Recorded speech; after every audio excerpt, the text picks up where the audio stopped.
इससे पहले कि आप लोग मुझसे कमेंट सेक्शन में पूछना शुरू करो कि मैम क्या ये बोर्ड्स के लिए रेलेवेंट है, क्या ये नीट के लिए रेलेवेंट है, बेटा ये हर चीज के लिए सफिशिएंट और रेलेवेंट लेक्चर होने वाला है। मैं फ्लो चार्ट्स के थ्रू, डायग्राम्स के थ्रू आपको पूरा फ्रॉग याद करवाऊंगी। तो ऑफकोर्स अगर सब्जेक्टिव पेपर होगा आपको लिखना आ जाएगा, और नीट के लिए तो आपको टेंशन लेनी ही नहीं है। हम पीवाईक्यू भी डिस्कस कर लेंगे, रेलेवेंट पीवाईक्यूज हम डिस्कस करेंगे, एक्सपेक्टेड क्वेश्चंस हम डिस्कस कर लेंगे कि अब अगर एनटीए ने बनाया तो कैसे क्वेश्चन बनाएगा, कुछ 5-7 क्वेश्चन हम वैसे भी डिस्कस कर लेंगे, और पढ़ेंगे भी इसी पैटर्न में कि मैं आपको एमसीक्यू समझाती जाऊंगी कि यहाँ से आएगा तो कैसा आएगा।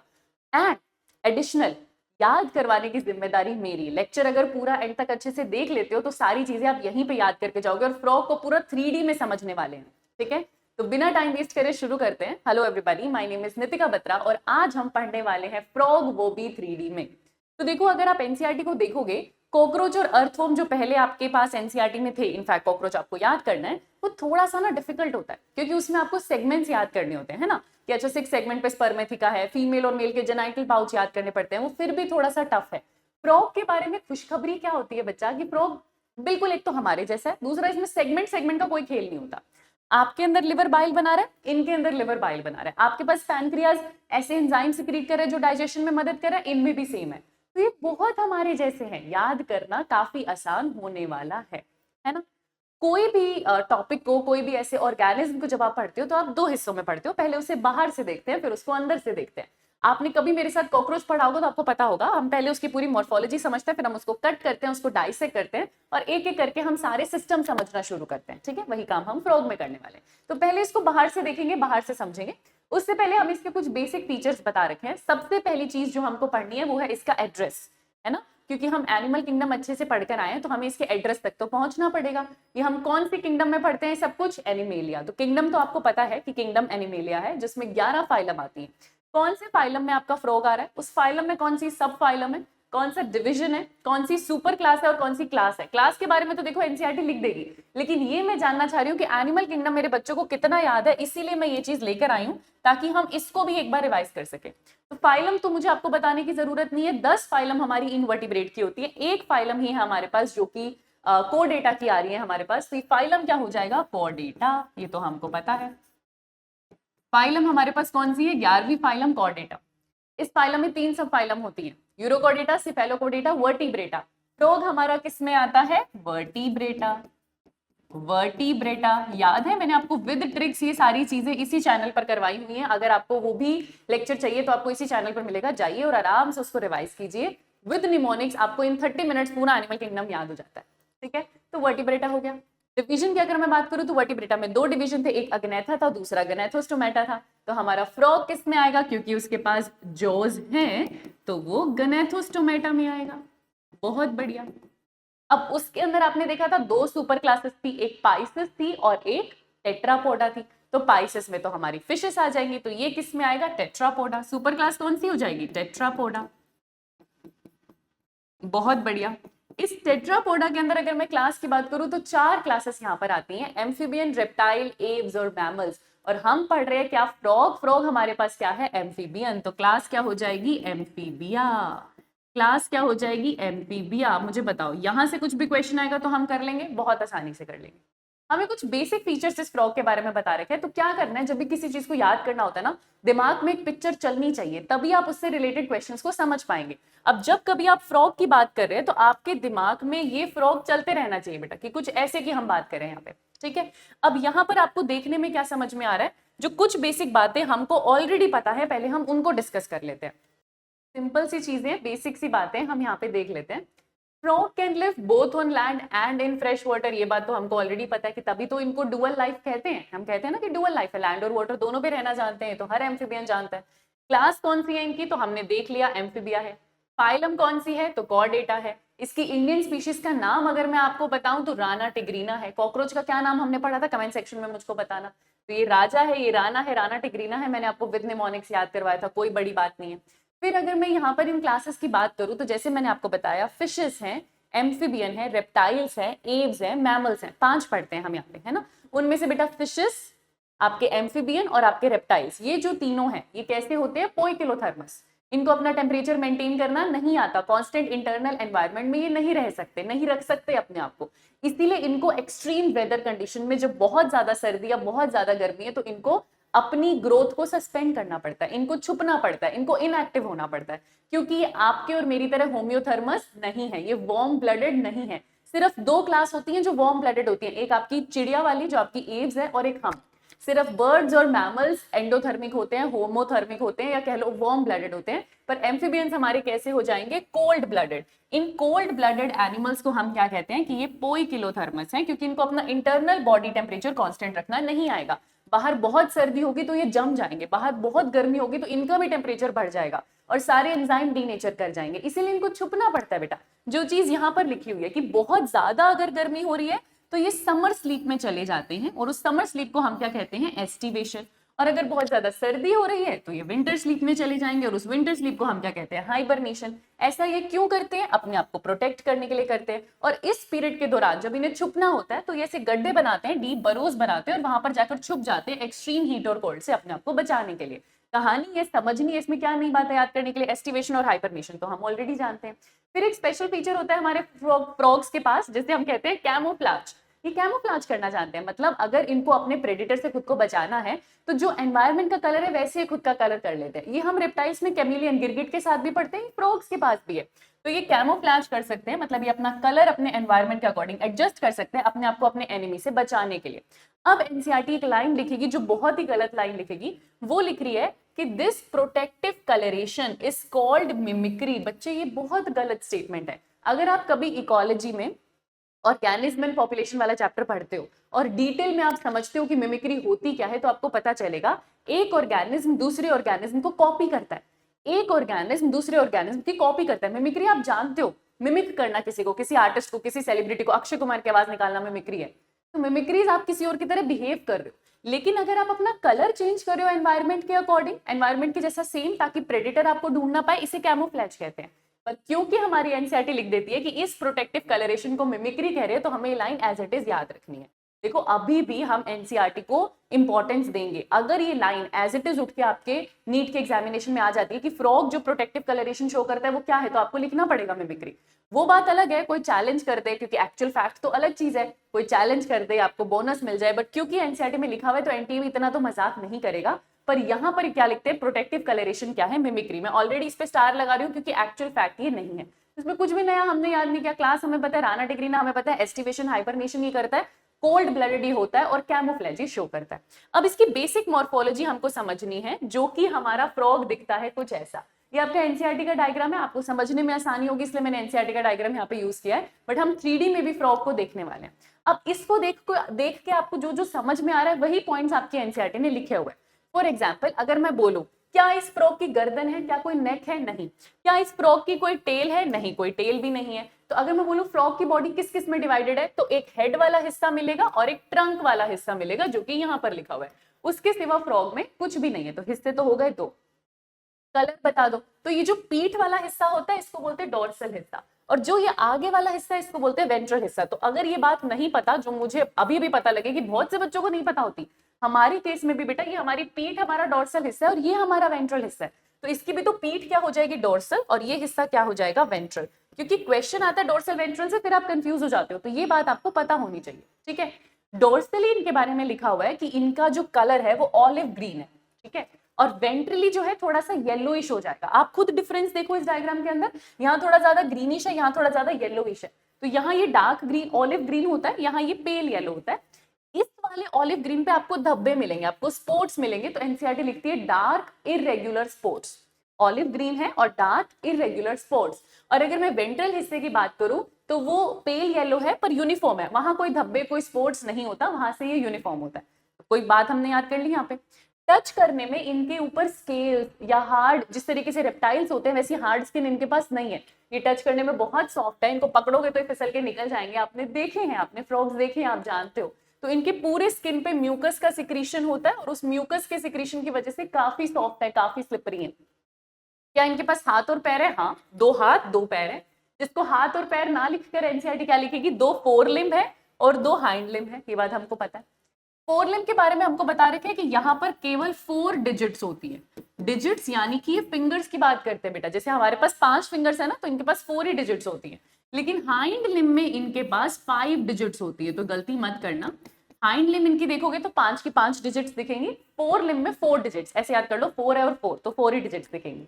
फोर लिम्ब को देखोगे तो कोई वेब नहीं है, चारों उंगलियां अलग अलग है, फिंगर्स अलग अलग है, डिजिट्स अलग अलग है। लेकिन हाइंड लिम्ब को देखोगे तो फिंगर्स या डिजिट्स जुड़ी हुई है, वेब बनाती हैं। यहाँ पर आपको वेब मिलने वाला है क्योंकि इनको पानी में भी तो जाना है, तो पानी के टाइम रहने के लिए, एक्वाटिक एनवायरनमेंट में सर्वाइव करने के लिए ये वेब मदद करता है। इनकी फोर लिम्ब उतनी मस्कुलर नहीं होती जितनी हाइंड लिम्ब होती है। हाइंड लिम्ब की मदद से ये जंप कर पाते हैं, फ्रॉग्स लंबे लंबे जंप करते हैं, लीप लेते हैं, वो सब इसी हाइंड लिम्ब की वजह से लेते हैं। तो ये सारी चीजें हमें दिख रही है। और आपको क्या दिख रहा है? क्या आपको आंखें दिख रही है? हाँ, हमको आईज दिख रही है। क्या इनकी आईज हमारे जैसी है? नहीं, थोड़ी बाहर निकली हुई है, थोड़ी बल्जिंग है। इनकी आईज में एक्स्ट्रा क्या है? निक्टिटेटिंग मेम्ब्रेन, क्योंकि इनको पानी में जाना होता है। जब पानी में जाना है तो आई के ऊपर एक और लिड लगानी पड़ेगी, एक कवरिंग लगानी पड़ेगी, क्योंकि इनको पानी में देखना है, आंख तो खोलनी पड़ेगी, और फिर पानी से प्रोटेक्शन भी चाहिए। तो एक एक्स्ट्रा लेयर होती है निक्टिटेटिंग मेम्ब्रेन की, एक एक्स्ट्रा लेयर होती है निक्टिटेटिंग मेम्ब्रेन की। ये सारी चीजें अभी हम देखेंगे और आपको बहुत अच्छे से दिखाई देंगी, आपको बहुत अच्छे से समझ में आएंगी। एक एक्स्ट्रा लेयर है किसकी? निक्टिटेटिंग मेम्ब्रेन की। बल्जिंग आईज है। और क्या दिख रहा है आपको? ये इनका पूरा माउथ वाला पोर्शन दिख रहा है। यहाँ पर ना नोस्ट्रल्स भी प्रेजेंट होते हैं, यहाँ पर इस तरीके से नोस्ट्रल्स प्रेजेंट होते हैं। अभी मैं आपको दिखा दूंगी, 3D में आपको दिखाई देगा। तो नाक है, नोस्ट्रल प्रेजेंट है। क्या हमारी तरह एक्सटर्नल ईयर है, बाहर दिखने वाले ईयर्स इनके पास है? नहीं। तो इनके पास क्या होता है? Middle ear, tympanum. टिम्पैनम बाहर से दिखाई देगा? नहीं, अंदर से दिखाई देगा। मैं आपको दिखाऊंगी, आपको बहुत अच्छे से समझ में आएगा। तो टिम्पैनम इनके पास प्रेजेंट है। तो ये इनका जो है, आपने मॉर्फोलॉजी कर लिया, इसे तो मॉर्फोलॉजी कहते हैं। क्या क्या दिखा आपको? एक हेड है, एक ट्रंक है, नेक है? नहीं। टेल है? नहीं। आईज है? हाँ, बल्जिंग है और उन पे निक्टिटेटिंग मेम्ब्रेन है। माउथ है? बिल्कुल। नॉस्ट्रिल है? बिल्कुल। डोर्सली ये कैसे होते हैं? ऑलिव ग्रीन कलर के, और इन पे इरेगुलर स्पॉट्स होते हैं। वेंट्रली ये कैसे होते हैं? पेल येलो कलर के, वो भी यूनिफॉर्म होते हैं। दो फोर लिम्ब है, दो हाइंड लिम्ब है। फोर लिम्ब में 4 डिजिट्स है, हाइंड लिम्ब में 5 डिजिट्स है। हाइंड लिम्ब में वेब प्रेजेंट है और ये इनको जंप करने में मदद कर रहा है। अच्छा, इनमें क्या मेल फ्रॉग और फीमेल फ्रॉग अलग अलग होता है या एक ही होता है? मतलब क्या ये बाइसेक्सुअल है या ये यूनिसेक्सुअल है? तो ये डेफिनेटली यूनिसेक्सुअल है। ये डेफिनेटली यूनिसेक्सुअल है। एक बॉडी में एक ही सेक्स प्रेजेंट होता है। और उससे भी इंपॉर्टेंट बात, इनमें आपको सेक्सुअल डाइमॉर्फिज्म देखने को मिलता है। इनमें आपको सेक्सुअल डाइमॉर्फिज्म देखने को मिलता है। मतलब आप बाहर से देख के मेल और फीमेल को अलग अलग बता सकते हो। मेल और फीमेल के सर्टेन कैरेक्टर्स हैं जो देखने में ही समझ में आ जाएगा, जो मॉर्फोलॉजी में ही समझ में आ जाएगा, इसीलिए इसको डाइमॉर्फिज्म कहते हैं। क्या डिफरेंस है? तो दो बातें एनसीईआरटी बताती है। एक तो इनके फोर लिम्ब की फर्स्ट डिजिट पे कॉपुलेटरी पैड होगा अगर वो मेल फ्रॉग है तो, क्योंकि मेल को फीमेल से कॉपुलेशन करना है, तो they need a copulatory pad to hold the female. Even though ये एक्सटर्नल फर्टिलाइजेशन है, दोनों अपने गैमेट्स को पानी में रिलीज करते हैं, बट स्टिल फीमेल को होल्ड करना पड़ता है। तो उसके लिए मेल के पास कॉपुलेटरी पैड होते हैं, जो कि उसकी फोर लिम्ब की फर्स्ट डिजिट पे प्रेजेंट होता है। जो कि उसकी फोर लिम्ब की फर्स्ट डिजिट पे प्रेजेंट होता है, उसको बोलते हैं कॉपुलेटरी पैड। तो अगर ये कॉपुलेटरी पैड प्रेजेंट है तो ये कौन हो जाएगा? मेल। तो ये कौन हो जाएगा बेटा? मेल हो जाएगा। दूसरी बात, मेल के पास वोकल सैक्स होते हैं, जिससे वो टर टर वाली आवाज आती है। वो वोकल सैक्स भी किसके पास है? मेल के पास प्रेजेंट है। तो दोनों फीचर किसके हो गए? मेल के। मैंने आपको मोर और लेस सारी चीजें बता दी। हम फटाफट से एनसीईआरटी रीड कर लेते हैं, ये आपकी एनसीईआरटी ही है। अगर आपसे क्वेश्चन बोर्ड्स में भी पूछा जाता है कि फीचर बताओ फ्रॉग की बॉडी के, मॉर्फोलॉजी बताओ, तो आप इसी तरीके से पॉइंट्स में अगर बनाएंगे तो आपको ज्यादा नंबर मिलेंगे। और नीट के लिए तो देख ही लो क्या क्या रेलेवेंट है, सारे फीचर्स मैं आपको बता देती हूँ। स्किन कैसी है? स्मूथ, हमें पता है। मॉइस्ट होगी? बिल्कुल। स्लिपरी होगी? बिल्कुल। इन तीनों का कारण क्या है? म्यूकस। तो पहला पॉइंट तो हमें पता है। फिर हमें कह रहे हैं कि डोर्सली अगर इनकी बॉडी देखोगे तो ऑलिव ग्रीन है, मैंने आपको बताया ऑलिव ग्रीन है। उस पे डार्क इरेगुलर स्पॉट्स प्रेजेंट है। वेंट्रली देखोगे, सामने से देखोगे तो पेल येलो है और वो यूनिफॉर्म है क्योंकि उस पे कोई भी स्पॉट्स प्रेजेंट नहीं है। तीसरी एक इंटरेस्टिंग फीचर हमको बता रखा है बेटा कि फ्रॉग पानी नहीं पीते, रहते वो पानी में भी है, आते वो लैंड पर भी है, पर मुंह से कभी भी पानी नहीं पीते। उनकी स्किन सीधा पानी को एब्जॉर्ब करती है। They do not drink water, they never drinks water. उनकी स्किन एब्जॉर्ब करती है पानी को। ठीक है। बॉडी का डिवीजन अगर मैं आपको बताऊं तो इनकी बॉडी डिवाइडेड है हेड में, ट्रंक। एक हेड है और एक ट्रंक है। ना नेक है ना टेल है, दोनों चीजें ही प्रेजेंट नहीं है। माउथ के ऊपर, जैसे इस तरीके से इनका माउथ बना हुआ था, तो माउथ के ऊपर 1 पेयर नॉस्ट्रिल इनके अंदर प्रेजेंट है, हमने वो भी देखे थे, बहुत बढ़िया। इनकी आंखों की बात करूं तो इनकी आईज थोड़ी सी बल्जिंग है, बाहर निकली हुई है, थोड़ी सी बल्जिंग है, और कवर मिला हुआ है निक्टिटेटिंग मेम्ब्रेन का, क्योंकि पानी में चाहिए प्रोटेक्शन। ये भी हमने याद किया था। अगला पॉइंट देखो, पॉइंट नंबर 7। इनकी आईज के दोनों तरफ टिम्पैनम प्रेजेंट होता है जो कि साउंड सिग्नल्स को रिसीव करने का काम करता है, वही इनका ईयर है, क्योंकि एक्सटर्नल ईयर इनके पास है नहीं, तो मिडिल ईयर या टिम्पैनम होगा जो आंखों के दोनों तरफ होगा, ये भी हम देख लेंगे। Four limbs and hind limbs helps in swimming, walking, leaping and burrowing. इनके पास फोर लिम्स होते हैं, हाइंड लिम्ब होते हैं जिससे ये स्विम कर सकते हैं, चल सकते हैं, जंप कर सकते हैं और अपने लिए बरोज भी बना सकते हैं, ये बात भी हमको पता है। इनके फोर लिम्ब में कितनी डिजिट्स हैं? 4। इनके हाइंड लिम्ब में कितनी डिजिट्स हैं? 5। हाइंड लिम्ब ज्यादा लंबी भी है, ज्यादा मस्क्यूलर भी है फोर लिम्ब के कंपैरिजन में, वही इन्हें जंप करने में मदद करती है। और हाइंड लिम्ब में वेब भी है जो कि फोर लिम्ब में नहीं है, देखना, their webbed feet help them in swimming, और ये वेब कहाँ प्रेजेंट होता है? हाइंड लिम्ब्स में प्रेजेंट होता है। तो सारा कुछ जो मेन सपोर्ट है वो इन्हें हाइंड लिम्ब से मिलता है, ठीक है। सेक्सुअल डायमॉर्फिज्म मिलेगा, जी हाँ, मतलब बाहर से देखने से मेल और फीमेल आपको अलग अलग पता चल जाएगा। मेल के पास कॉप्युलेटरी पैड होते हैं जो कि first digit of four limb पे होते हैं, ये फोर लिम्ब पे है, फोर लिम्ब की पहली डिजिट पे है फीमेल को पकड़ने के लिए, ठीक है। ये फीमेल में एब्सेंट होगा, ऐसा कोई कॉप्युलेटरी पैड फीमेल में नहीं होता। दूसरा, मेल के पास साउंड प्रोड्यूसिंग वोकल सैक्स होते हैं, वो जो टर टर वाली आवाज आती है वो फीमेल के पास यहाँ पे नहीं है। तो आपने सारी मॉर्फोलॉजी देख ली। 3D में देखें इसको, चलो 3D में समझने की कोशिश करते हैं, आइए। अरे अरे अरे अरे अरे अरे अरे अरे एक सेकेंड, वो टीचिंग मोड के कारण नहीं हो रहा था। आइए, ये रहा आपके पास फ्रॉग, पूरा फ्रॉग आपको बाहर से देखने को मिल रहा है। मुझे फटाफट से बताते चलो, ये जो आप सेक्शन देख रहे हो फ्रॉग का, ये कौन सा है? इसकी पीठ, आप इसका डोर्सल सेक्शन देख रहे हो, है ना।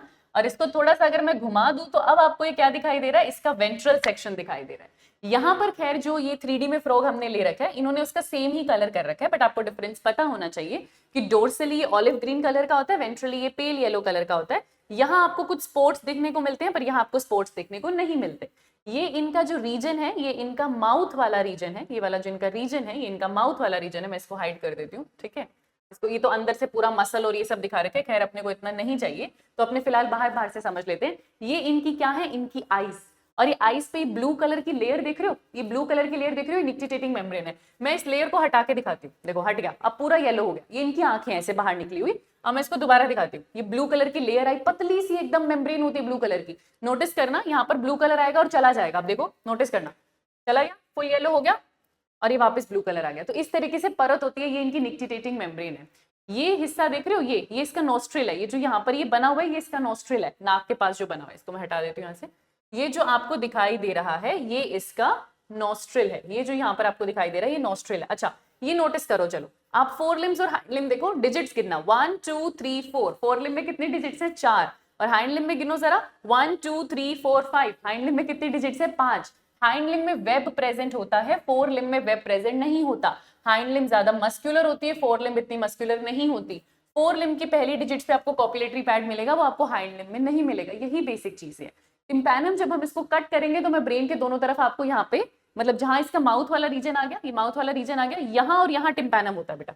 ये आईज के आगे दोनों नोस्ट्रिल है, दोनों नोस्ट्रिल आपको दिखाई दे रही है, यहाँ से एयर अंदर जाएगी, और यहाँ पर इसके कान, दोनों इसके टिम्पैनम प्रेजेंट होते हैं। ऐसा दिखता है कुछ हमारा फ्रॉग। चले वापस, मॉर्फोलॉजी हमने कर ली है, अब हम वापस चलते हैं। मॉर्फोलॉजी हमने कर ली है और अब हम वापस चलते हैं। मॉर्फोलॉजी के बाद जो चीज हमको पढ़नी है वो है हमारी एनाटॉमी। अब एक एक करके अपने को सारे सिस्टम पढ़ने, बाहर से इतना ही जानना था, सॉफ्ट है, स्लिपरी है, कलर, लिम्स, आईज, उससे ज्यादा नहीं आएगा। अंदर आए, डाइसेक्ट किया तो पता चला हमारे जैसे सिस्टम है। इसके पास भी मुंह है, ये खाना खाता है, वो डाइजेस्टिव सिस्टम में जाता है। इसके पास भी नोस्ट्रिल है, एयर अंदर जाती है, वो लंग्स में जाती है। इसके पास भी एक्सक्रीटरी सिस्टम के नाम पे किडनीज है। इसके पास भी रिप्रोडक्टिव सिस्टम है, तो इसके पास भी एंडोक्राइन सिस्टम है, इसके पास भी नर्वस सिस्टम है, तो हमारे जैसा है। तो सिस्टम तो इसके बहुत आसान होने वाले हैं। और शुरुआत हम कौन से सिस्टम से करेंगे? डाइजेस्टिव सिस्टम से करेंगे। इनके पास अलग अलग ऑर्गन है, digestive system, circulatory system, respiratory system, nervous system, excretory system, reproductive system. हम एक एक करके सब समझने वाले हैं। ये पहला डायग्राम है जो एनसीईआरटी ने दिया हुआ है, अपनी एनसीईआरटी में इसको जूम करके देखना। ऑलमोस्ट सारे ऑर्गन्स इन्होंने दिखा दिया अपनी एनसीईआरटी में, आप इसको देख सकते हो। यहाँ इन्होंने छोटा सा हार्ट भी दिखा दिया। हार्ट अगर आप नोटिस करोगे, लंग्स के बीच में यहाँ पर बना रखा है, ये एक लंग, ये दूसरा लंग है ना। एनसीईआरटी के डायग्राम में इसको रेफर कर लेना अच्छे से। और इसके बीच में आपको ये दिखा रखा है हार्ट। अच्छा, ये तो हम पढ़ कर आए हैं, ये तो हम एनिमल किंगडम में पढ़ कर आए हैं कि इनका हार्ट कैसा होता है। इनका हार्ट 3 चेम्बर्ड होता है।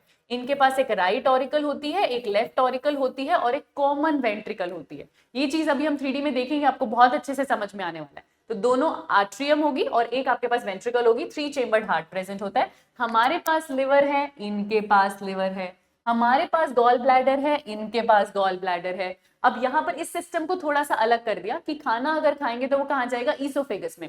आपकी और मेरी बॉडी में ईसोफेगस कहाँ है, क्या वेंट्रली है या डॉर्सली है, डॉर्सली है ना, यहाँ पर होती है ईसोफेगस, इनकी भी अगर आप कट कर कर अंदर से देखोगे तो यहाँ आपको ग्लॉटिस मिलेगा, फिर वो लेरिंग्स में ओपन हो रहा होगा, फिर लेरिंग्स लंग्स में ओपन हो रहा होगा, और पीछे की तरफ आपको पूरा डाइजेस्टिव सिस्टम मिलेगा, ईसोफेगस मिलेगी। अब ईसोफेगस किस में जाकर ओपन करेगी, स्टमक में। स्टमक किस में ओपन करेगा, स्मॉल और लार्ज इंटेस्टाइन में। स्मॉल और लार्ज इंटेस्टाइन किस में जा रहा है, रेक्टम में, और रेक्टम किस में खुल रहा है, क्लोएका में। बहुत इंपॉर्टेंट चीज जो आपको फ्रॉग के बारे में याद रखनी है वो है क्लोएका। क्लोएका का मतलब क्या होता है बेटा, क्लोएका का मतलब होता है कॉमन ओपनिंग। देखो मैं आपको बार बार कह रही हूँ ये बहुत ज्यादा हमारे जैसे है, बहुत ज्यादा हमारे जैसे है, लेकिन जहां पे डिफरेंस आएगा उसको हम स्टार लगा के नोट कर लेंगे तो हमें पता चल जाएगा कहाँ ये हमारे जैसे नहीं है। क्लोएका में ये हमारे जैसे नहीं है। फॉर एग्जाम्पल अगर हम कुछ भी खाना खाते हैं तो हमारा खाना हमारे डाइजेस्टिव सिस्टम में जाता है, डाइजेस्ट हो जाता है, और जो वेस्ट मटेरियल होता है वो बॉडी के बाहर निकलता है थ्रू एनस। पढ़ते हैं ना हम, बॉडी के बाहर निकलता है थ्रू एनस, वो हमारा डाइजेस्टिव सिस्टम हो गया। अगर मैं हमारे यूरिनरी सिस्टम की बात करूं तो यूरिन बनता है किडनीज में, फिर वो जाता है यूरेटर में, फिर वो जाता है ब्लैडर में, फिर वो जाता है यूरेथ्रा में, और यूरेथ्रा से जाता है बाहर। अलग ओपनिंग है हमारे पास। सिमिलरली अगर मैं रिप्रोडक्टिव सिस्टम की बात करूं तो मेल में रिप्रोडक्टिव सिस्टम अलग है, फीमेल का रिप्रोडक्टिव सिस्टम अलग है, और उनकी ओपनिंग भी अलग है। हम इजैकुलेटरी डक्ट के थ्रू बात करते हैं, फीमेल में हम वजाइना के थ्रू बात करते हैं। लेकिन अगर आप फ्रॉग में देखो तो ये तीनों सिस्टम मिक्स हो जाते हैं और इनकी एक ही कॉमन ओपनिंग बनती है, दैट इज क्लोएका। इनका डाइजेस्टिव सिस्टम जब शुरू हुआ, शुरू हमारे जैसा ही हुआ, mouth, oesophagus, stomach, intestine, rectum, लेकिन रेक्टम एनस में ना खुल के क्लोएका में जाकर खुलता है। अगर आप इनकी किडनीज देखो, ये दोनों इनकी किडनीज बना रखी हैं, इस पे फैट बॉडीज बना रखी हैं, किडनी से यूरेटर आई है, यूरेटर भी किस में जाकर खुलती है, क्लोएका। ब्लैडर अपना अलग बैठा है, इन्होंने यहाँ ब्लैडर बना रखा है, ये रहा ब्लैडर अपना अलग बैठा है, और यूरेटर किस में खुल रही है, क्लोएका में। तो इनका यूरिनरी सिस्टम भी किस में ओपन करता है, क्लोएका में। इनका डाइजेस्टिव सिस्टम भी किस में ओपन करता है, क्लोएका में। ये बात हमको याद रखनी है। आप रिप्रोडक्टिव सिस्टम देखोगे तो टेस्टिस की जो वास्ट डिफरेंस है वो भी किडनी के थ्रू होती हुई बाहर किस में, सेम डक्ट बना के किस में ओपन करती है, क्लोएका। फीमेल में भी आप ये चीज नोटिस करोगे, डिफरेंस मैं आपको बहुत अच्छे से बताने वाली हूँ। तो आई होप आपको क्लोएका का आइडिया लग गया। अब हम पहला सिस्टम डिटेल में करते हैं, वो है हमारा डाइजेस्टिव सिस्टम। तो अब डाइजेस्टिव सिस्टम हम करने वाले फ्रॉग का, और 2 मिनट में कर लेंगे, इतना छोटा टॉपिक है। देखो समझना, ये डाइजेस्टिव सिस्टम आपको यहाँ पर बता रखा है। सबसे पहली चीज जो क्वेश्चन आ सकता है कि इनका जो क्या होता है डाइजेस्टिव सिस्टम में, तो हम क्या पढ़ते हैं, एक पूरा एलिमेंट्री कैनाल है जो पूरी की पूरी माउथ से लेकर रेक्टम तक जाएगी, एनस तक जाएगी, और उससे एसोसिएटेड कुछ ग्लैंड्स होंगे जो सिक्रीशन कर रहे होंगे। तो डाइजेस्टिव सिस्टम 2 चीजों का बना होगा, एक इसकी एलिमेंट्री कैनाल होगी, दूसरा साथ में एसोसिएटेड ग्लैंड्स होंगे जो कि सिक्रीशन कर रहे होंगे। फिर इसकी एलिमेंट्री कैनाल की लेंथ लॉन्ग होती है या शॉर्ट होती है, ये वाला क्वेश्चन है कि क्या लॉन्ग आपको मिलेगी कैनाल या शॉर्ट मिलेगी, तो आपको डेफिनेटली शॉर्ट मिलेगी। फिर इसका रीजन पूछा गया कि क्यों होती है शॉर्ट, तो इसका रीजन बताया जाता है। अगर ये असर्शन रीजन भी आपके पास आए कि क्योंकि ये कार्निवोर है, क्योंकि ये कार्निवोर है, हर्बीवोर नहीं है। अगर ये हर्बीवोर होते, इनको पत्ते खाने होते, तो वो सेल्यूलोज डाइजेस्ट करने के लिए इनके डाइजेस्टिव सिस्टम में एक एक्स्ट्रा पार्ट होता है, जैसे आप र्यूमेन की बात करते हो। तो जनरली आप नोटिस करना, हर्बीवोर का जो डाइजेस्टिव सिस्टम है वो एवोल्यूशन में उनकी कैनाल लंबी हो गई है, लेकिन कार्निवर को एक्स्ट्रा ऑर्गन्स की जरूरत नहीं पड़ती, उनका जो एलिमेंट्री कैनाल है वो शॉर्ट है। तो क्वेश्चन आएगा कि इनके पास एलिमेंट्री कैनाल लॉन्ग नहीं है, शॉर्ट है, क्योंकि ये कार्निवर है। अगर ये कार्निवर है इसीलिए इनकी इंटेस्टाइन की लेंथ कैसी हो चुकी है, थोड़ी सी रिड्यूस हो चुकी है। साथ में आपको कुछ ग्लैंड्स मिलने वाले हैं। अब देखो, हमने खाना खाया, खाना कहाँ जाता है, माउथ से हमारी ओरल कैविटी, हमारी बक्कल कैविटी में। सेम चीज नोटिस करना, इन्होंने खाना खाया, ये क्या खा रहे हैं, आपको पता है फ्रॉग कैसे शिकार करता है, ऐसे अपनी टंग बाहर निकालता है और वो लपेट के इंसेक्ट्स ले लेता है। आपने एनिमेशंस में देखा होगा, है ना, टंग बाहर आई, ऐसे खड़ा है, बैठा है, बैठा है, बैठा है, बहुत देर से कीड़े को घूमता हुआ देख रहा है, ऐसे टंग बाहर आएगी, रोल करेगा, उसको अंदर ले जाएगा, है ना। तो माउथ है, माउथ में क्या है, टंग। टंग कैसी होती है, बाई लोब, इस तरीके से टंग कैसी होती है, बाई लोब, 2 लोब वाली, और वो इंसेक्ट को ले जाता है अंदर।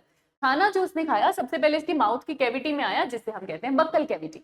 बक्कल कैविटी से ट्यूब में जाएगा, ट्यूब को हम कहते हैं फूड पाइप या फिर ईसोफेगस। ईसोफेगस में थोड़ा सा खाना पचेगा, फिर वो फेरिंग्स के थ्रू होता हुआ, क्योंकि फेरिंग्स से ईसोफेगस में आया था ना, माउथ कैविटी के बाद फेरिंग्स आ गया, फिर ईसोफेगस आ गया। ईसोफेगस के बाद नेक्स्ट खाना कहाँ जाएगा, पेट में, स्टमक में। स्टमक में खाना डाइजेस्ट होने वाला है। स्टमक में किस किस का सिक्रीशन होता है, आपकी बॉडी में स्टमक में किस किस का सिक्रीशन होता है, HCl है वहां पे, एसिडिटी है वहां पे और साथ में गैस्ट्रिक जूसेस है, सेम चीज इनके पास है बेटा, HCl भी है, गैस्ट्रिक जूसेस भी है। जब खाना स्टमक में डाइजेस्ट हो जाता है तो उसका नाम हम फूड नहीं बोलते, उसको हम बोलते हैं काइन। सेम चीज यहाँ पर है। अगर आपको थोड़ा बहुत भी डाइजेस्टिव सिस्टम याद हो, अब तो सिलेबस में नहीं है पर थोड़ा बहुत भी याद हो, तो मुंह में जब खाना थोड़ा सा हम उसको मैस्टिकेट करते हैं तब उसका नाम हो जाता है बोलस, फिर वो बोलस स्टमक में जाता है, HCl और डाइजेस्टिव जूस उस पर काम करते हैं, तब हम उसको बोलते हैं काइन। तो यहाँ की एनसीईआरटी भी बोलती है कि स्टमक में खाना पचने के बाद अब उसका नाम हो चुका है काइन, है ना। उस पार्शली डाइजेस्टेड फूड को कहते हैं काइन। अगर आपको यहाँ पर नहीं दिख रहा तो मैं बोल देती हूँ, उसको कहते हैं काइन। और ये काइन कहाँ जाता है बेटा, इंटेस्टाइन में। इंटेस्टाइन के भी दो हिस्से हैं, स्मॉल इंटेस्टाइन, लार्ज इंटेस्टाइन। आपकी बॉडी में स्मॉल इंटेस्टाइन का पहला हिस्सा कौन सा है, ड्यूडेनम। यहाँ पर भी पहला हिस्सा कौन सा है, ड्यूडेनम। तो काइन किस में जाता है, ड्यूडेनम में जाता है। फिर अगर आपको याद हो तो आपकी बॉडी में ड्यूडेनम में दोनों ग्लैंड्स का सिक्रीशन हो रहा था, लिवर से बाइल जूस भी आ रहा था, पैनक्रियास से पैनक्रिएटिक जूस भी आ रहा था, और वो दोनों जुड़ के कॉमन बाइल डक्ट के थ्रू एंट्री लेते हैं। सेम चीज यहाँ पर है, सेम चीज यहाँ पर लिखी हुई है कि आपको गॉल ब्लैडर से बाइल भी मिल रहा है क्योंकि लिवर ने बनाया, गॉल ब्लैडर ने स्टोर किया। आपको पैनक्रियास से पैनक्रिएटिक जूस भी मिल रहे हैं, दोनों कॉमन डक्ट के थ्रू जा रहे हैं जिसका नाम है कॉमन बाइल डक्ट, और दोनों का सिक्रीशन किस में हो रहा है, ड्यूडेनम में। तो कह रहे हैं इंटेस्टाइन में जितना फाइनल डाइजेशन होना होता है हो जाता है, उसके बाद डाइजेशन नहीं है। डाइजेशन होने के बाद यूजफुल मटेरियल का एब्सॉर्प्शन भी इंटेस्टाइन करती है। आपकी इंटेस्टाइन में फोल्ड्स हैं जिन्हें विलाई और माइक्रोविलाई कहा जाता है, जहां से सरफेस एरिया बढ़ता है एब्सॉर्प्शन के लिए। फ्रॉग में भी हूबहू सेम है, इनके पास भी ऐसे फिंगर लाइक फोल्ड्स हैं जिन्हें विलाई और माइक्रोविलाई कहते हैं। और विलाई और माइक्रोविलाई सुनते ही हमारे दिमाग में क्या आ रहा है, ये तो हम टिश्यू में भी पढ़ते हैं बेटा, ये तो हम टिश्यू में भी पढ़ते हैं कि ये सरफेस एरिया बढ़ा रहे हैं एब्सॉर्प्शन के लिए। तो जो जितना डाइजेशन होना था इंटेस्टाइन में हो गया, जो यूजफुल मटेरियल का एब्सॉर्प्शन होना था इंटेस्टाइन में हो गया। जितना भी मटेरियल डाइजेस्ट नहीं हो पाया वो कहाँ पहुंचेगा, रेक्टम में, और रेक्टम से पीसेस कहाँ जाने वाले हैं, बाहर, लेकिन एनस में ना जाके कहाँ जाएंगे, क्लोएका में।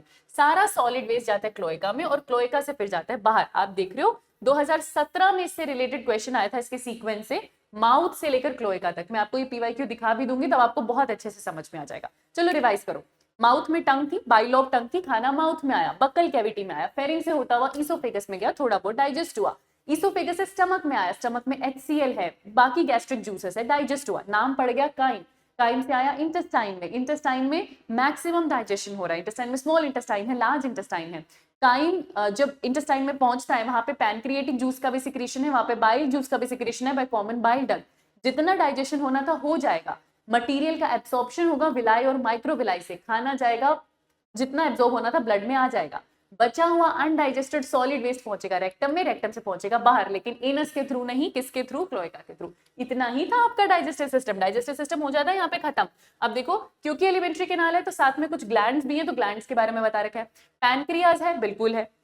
पैनक्रियाज क्या सिक्रीट करेगा, पैनक्रिएटिक जूस, जिसमें क्या होंगे, एंजाइम। एंजाइम से क्या डाइजेस्ट करोगे, कार्बोहाइड्रेट और प्रोटीन।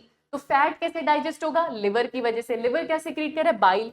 बाइल को वो किसमें स्टोर करता है, गॉल ब्लैडर में। बाइल क्या करता है, फैट को इमल्सिफाई करता है, ब्रेक डाउन करता है ताकि उसका एब्सॉर्प्शन आसान हो जाए। तीसरा कौन है, स्टमक की वॉल। स्टमक की वॉल HCl भी सिक्रीट करिए और गैस्ट्रिक जूसेस भी सिक्रीट करिए, वो भी किसमें मदद करिए, डाइजेशन यानी कि फूड को ब्रेक डाउन करने में। बस इतना ही था। पैनक्रियास क्या कर रहा है, कार्बोहाइड्रेट प्रोटीन डाइजेस्ट करवा रहा है। लिवर क्या कर रहा है, बाइल दे रहा है तो फैट इमल्सिफाई हो रहा है। ऐसे क्वेश्चन आएंगे बेटा। अगला सिस्टम शुरू हो गया विच इज रेस्पिरेटरी। लेकिन इससे पहले मैं रेस्पिरेटरी शुरू करूं, हम फटाफट से एक बार डाइजेस्टिव सिस्टम को 3D में देख लेते हैं। फटाफट से डाइजेस्टिव सिस्टम को 3D में देख लेते हैं। चलो मजा आएगा आप लोगों को। ये आपका फ्रॉग है आपके सामने, मैं थोड़ा सा इसको ऊपर कर देती हूँ। ये आपका फ्रॉग है आपके सामने, इसको हम हटा देते हैं ताकि आप देख पाए। ये है आपके फ्रॉग का डाइजेस्टिव सिस्टम। देख पा रहे हो, एक एक चीज देखना। ये यहाँ से इसने खाना खाया होगा अपनी टंग से, तो ये इसकी पूरी ओरल कैविटी है, ये इसकी पूरी ओरल कैविटी, इसकी बक्कल कैविटी है। इसको मैं फेड करके दिखाती हूँ, आपको टंग दिखेगी। ये दिख रही है इसकी बाइलोब टंग।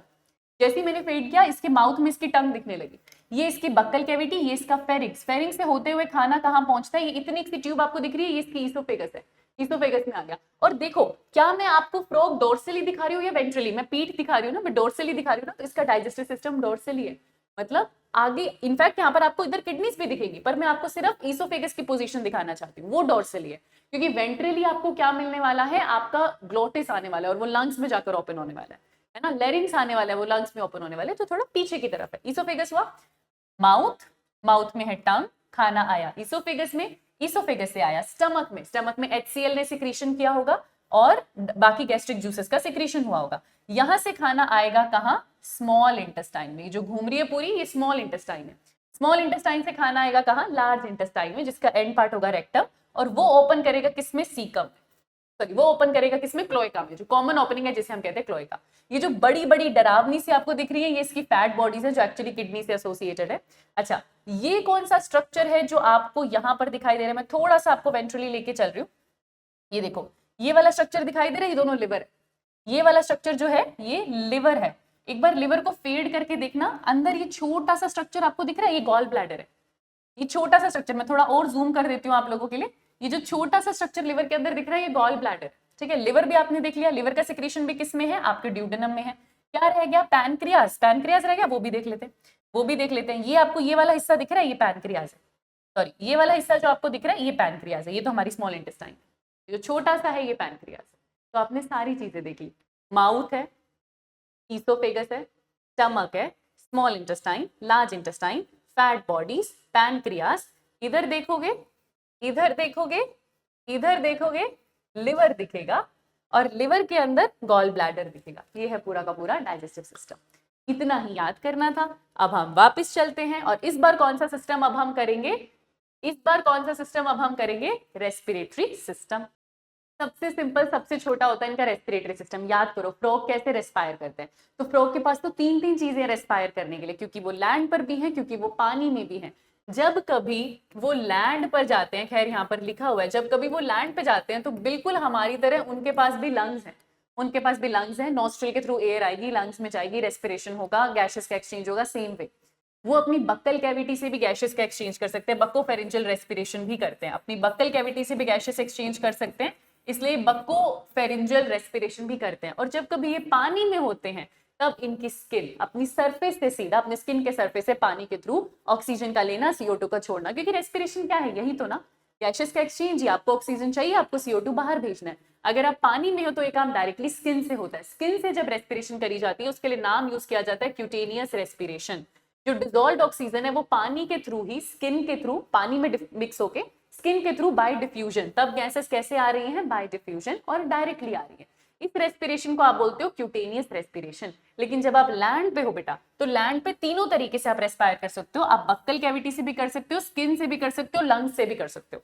आप प्रायोरिटी किसको दोगे लैंड पे, हमेशा लंग्स को दोगे। तो मैम स्किन क्यों लिखा है, स्किन से कब रेस्पायर करता है फ्रॉग, जब वो एस्टिवेशन या हाइबरनेशन कर रहा होता है। जब वो अपनी स्लीप में होता है तब वो लंग्स का यूज नहीं करता रेस्पिरेशन पे, चाहे वो लैंड पे क्यों ना हो, वो तो बरो बना के रह रहा है, लेकिन उस दौरान भी वो क्या यूज करता है, स्किन। ठीक है, देखो skin act as respiratory organ during aestivation and hibernation. Lung से रेस्पिरेशन करने के लिए वर्ड यूज किया जाता है पल्मनरी, याद रखना। लंग से रेस्पिरेशन करने के लिए वर्ड यूज किया जाता है पल्मनरी, स्किन से रेस्पिरेशन करने के लिए वर्ड यूज किया जाता है क्यूटेनियस, और गिल से रेस्पिरेशन करने के लिए वर्ड यूज किया जाता है ब्रैंकियल, है ना। यहाँ गिल्स नहीं है, पर मैं वैसे भी आपको बता रही हूँ। ठीक है, लंग्स इनके कैसे हैं, वन पेयर है, एलोंगेटेड है, पिंक कलर के हैं, बोरी जैसे सैक लाइक स्ट्रक्चर है, ट्रंक के एकदम अपर रीजन में आपको मिलेंगे। एयर कहां से एंटर करेगी, नॉस्ट्रल से, नॉस्ट्रल से एंटर करके कहां जाएगी, बक्कल कैविटी में, फिर बक्कल कैविटी से जाती है लेरिंग्स में। लेरिंग्स की ओपनिंग इनकी भी ग्लॉटिस कहलाती है बेटा, इनके पास भी ग्लॉटिस है, लेरिंग्स है। फिर हमारे पास लेरिंग्स ट्रैकिया में खुलती है, उतना डिटेल नहीं है इनके पास, पर सीधा एंट्री किसमें हो जाएगी, लंग्स में। और लंग्स से होने वाली रेस्पिरेशन को क्या कहते हो, पल्मोनरी रेस्पिरेशन। एयर नॉस्ट्रल से पहले बक्कल कैविटी में आती है और फिर वो किस में जाती है, लंग्स में जाती है, बात हमको पता है। चलो तो हम फटाफट से इसको 3D में भी देख लेते हैं, फटाफट से हम इसको 3D में भी देख लेते हैं। आओ देखो, मैंने डाइजेस्टिव सिस्टम के ऊपर ही इसको ऐड किया ताकि आप बहुत अच्छे से समझ पाओ। ये देखो, ये फिर से मैं आपको डोर्सल साइड पे लेके जा रही हूँ, थोड़ा सा जूम इन कर रही हूँ। मैंने आपको बताया था डोर्सल साइड पे ये माउथ है, माउथ किस में एंटर करता है, ईसोफेगस में। अगर आप डोर्सल साइड पे देखोगे तो माउथ किस में एंटर किया, ईसोफेगस में। इन्हीं नोस्ट्रल से आ रही होगी एयर, और अगर मैं आपको वेंट्रल साइड से आपका फ्रॉग दिखाती हूँ तो इन नोस्ट्रल से एयर आकर, ये देखो, ये छोटी सी आपको यहाँ पर ओपनिंग दिख रही है, ये पीछे जो ब्लू कलर का है ये आपका ईसोफेगस है, ये जो पीछे ब्लू कलर का है ये आपका ईसोफेगस है। आगे की तरफ आओगे ना तो ये आपका लेरिंग्स है। लेरिंग्स की ये छोटी सी ओपनिंग ये ग्लोटिस कहलाती है, लेरिंग्स की छोटी सी ओपनिंग ग्लोटिस कहलाती है। ये एंटर करती है लेरिंग्स में, और लेरिंग्स दोनों किस में खुल रही है, ये एक और ये एक ब्लू कलर के लंग्स है। नीचे आपको लिवर दिख रहा है, स्टमक दिख रहा है, वो सब तो ये ट्रंक के ऊपर वाले रीजन में है, ये आपके लंग्स है, ये आपका लेरिंग्स है, और ये जो ऊपर टॉप कैप है ये आपका ग्लोटिस है। बस इतना अच्छा रेस्पिरेटरी सिस्टम है। रेस्पिरेटरी सिस्टम यहाँ पर हो जाता है खत्म। मैं वापस से मोड ले लेती हूँ टीचिंग वाला। तो आपको क्या क्या याद रखना है, स्किन से एस्टिवेशन और हाइबरनेशन के दौरान, स्किन से पानी में, लैंड पे हो तो लंग्स, लंग्स कैसे हैं, वन पेयर पिंक कलर के sac like structure upper trunk वाले रीजन में, वहां से गैसेस का एक्सचेंज होगा। इतना ही रेस्पिरेटरी सिस्टम था, ये भी हमने कर लिया। अगले सिस्टम पे चलते हैं, वो है वैस्कुलर सिस्टम। तो इनका जो ब्लड वैस्कुलर सिस्टम है वो भी मोर और लेस हमारे जैसे है। क्या इनके पास हार्ट है, दिल है? बिल्कुल है। इनका दिल भी लंग्स के बीच में, इनका दिल भी लंग्स के बीच में। हमारा हार्ट 4 चेम्बर्ड होता है, इनका हार्ट 3 चेम्बर्ड होता है, यहाँ पर एक फर्क आएगा। क्या इनके पास वेन्स और आर्टरीज है? बिल्कुल है। मतलब क्या इनका वेस्कुलर सिस्टम क्लोज्ड है हमारी तरह? बिल्कुल क्लोज्ड है हमारी तरह। तो वेस्कुलर सिस्टम की अगर मैं बात करूं तो इनके पास भी क्लोज्ड टाइप का ब्लड वेस्कुलर सिस्टम प्रेजेंट होता है। इनके भी ब्लड वेस्कुलर सिस्टम में एक दिल है, धड़कने वाला दिल है, जो कि वेंट्रली प्रेजेंट होगा। फर्क इतना होगा कि जो इनका हार्ट होगा वो हमारी तरह 4 चेम्बर्ड ना होकर 3 चेम्बर्ड होगा, तो ये भी कोई इतनी बड़ी बात नहीं है।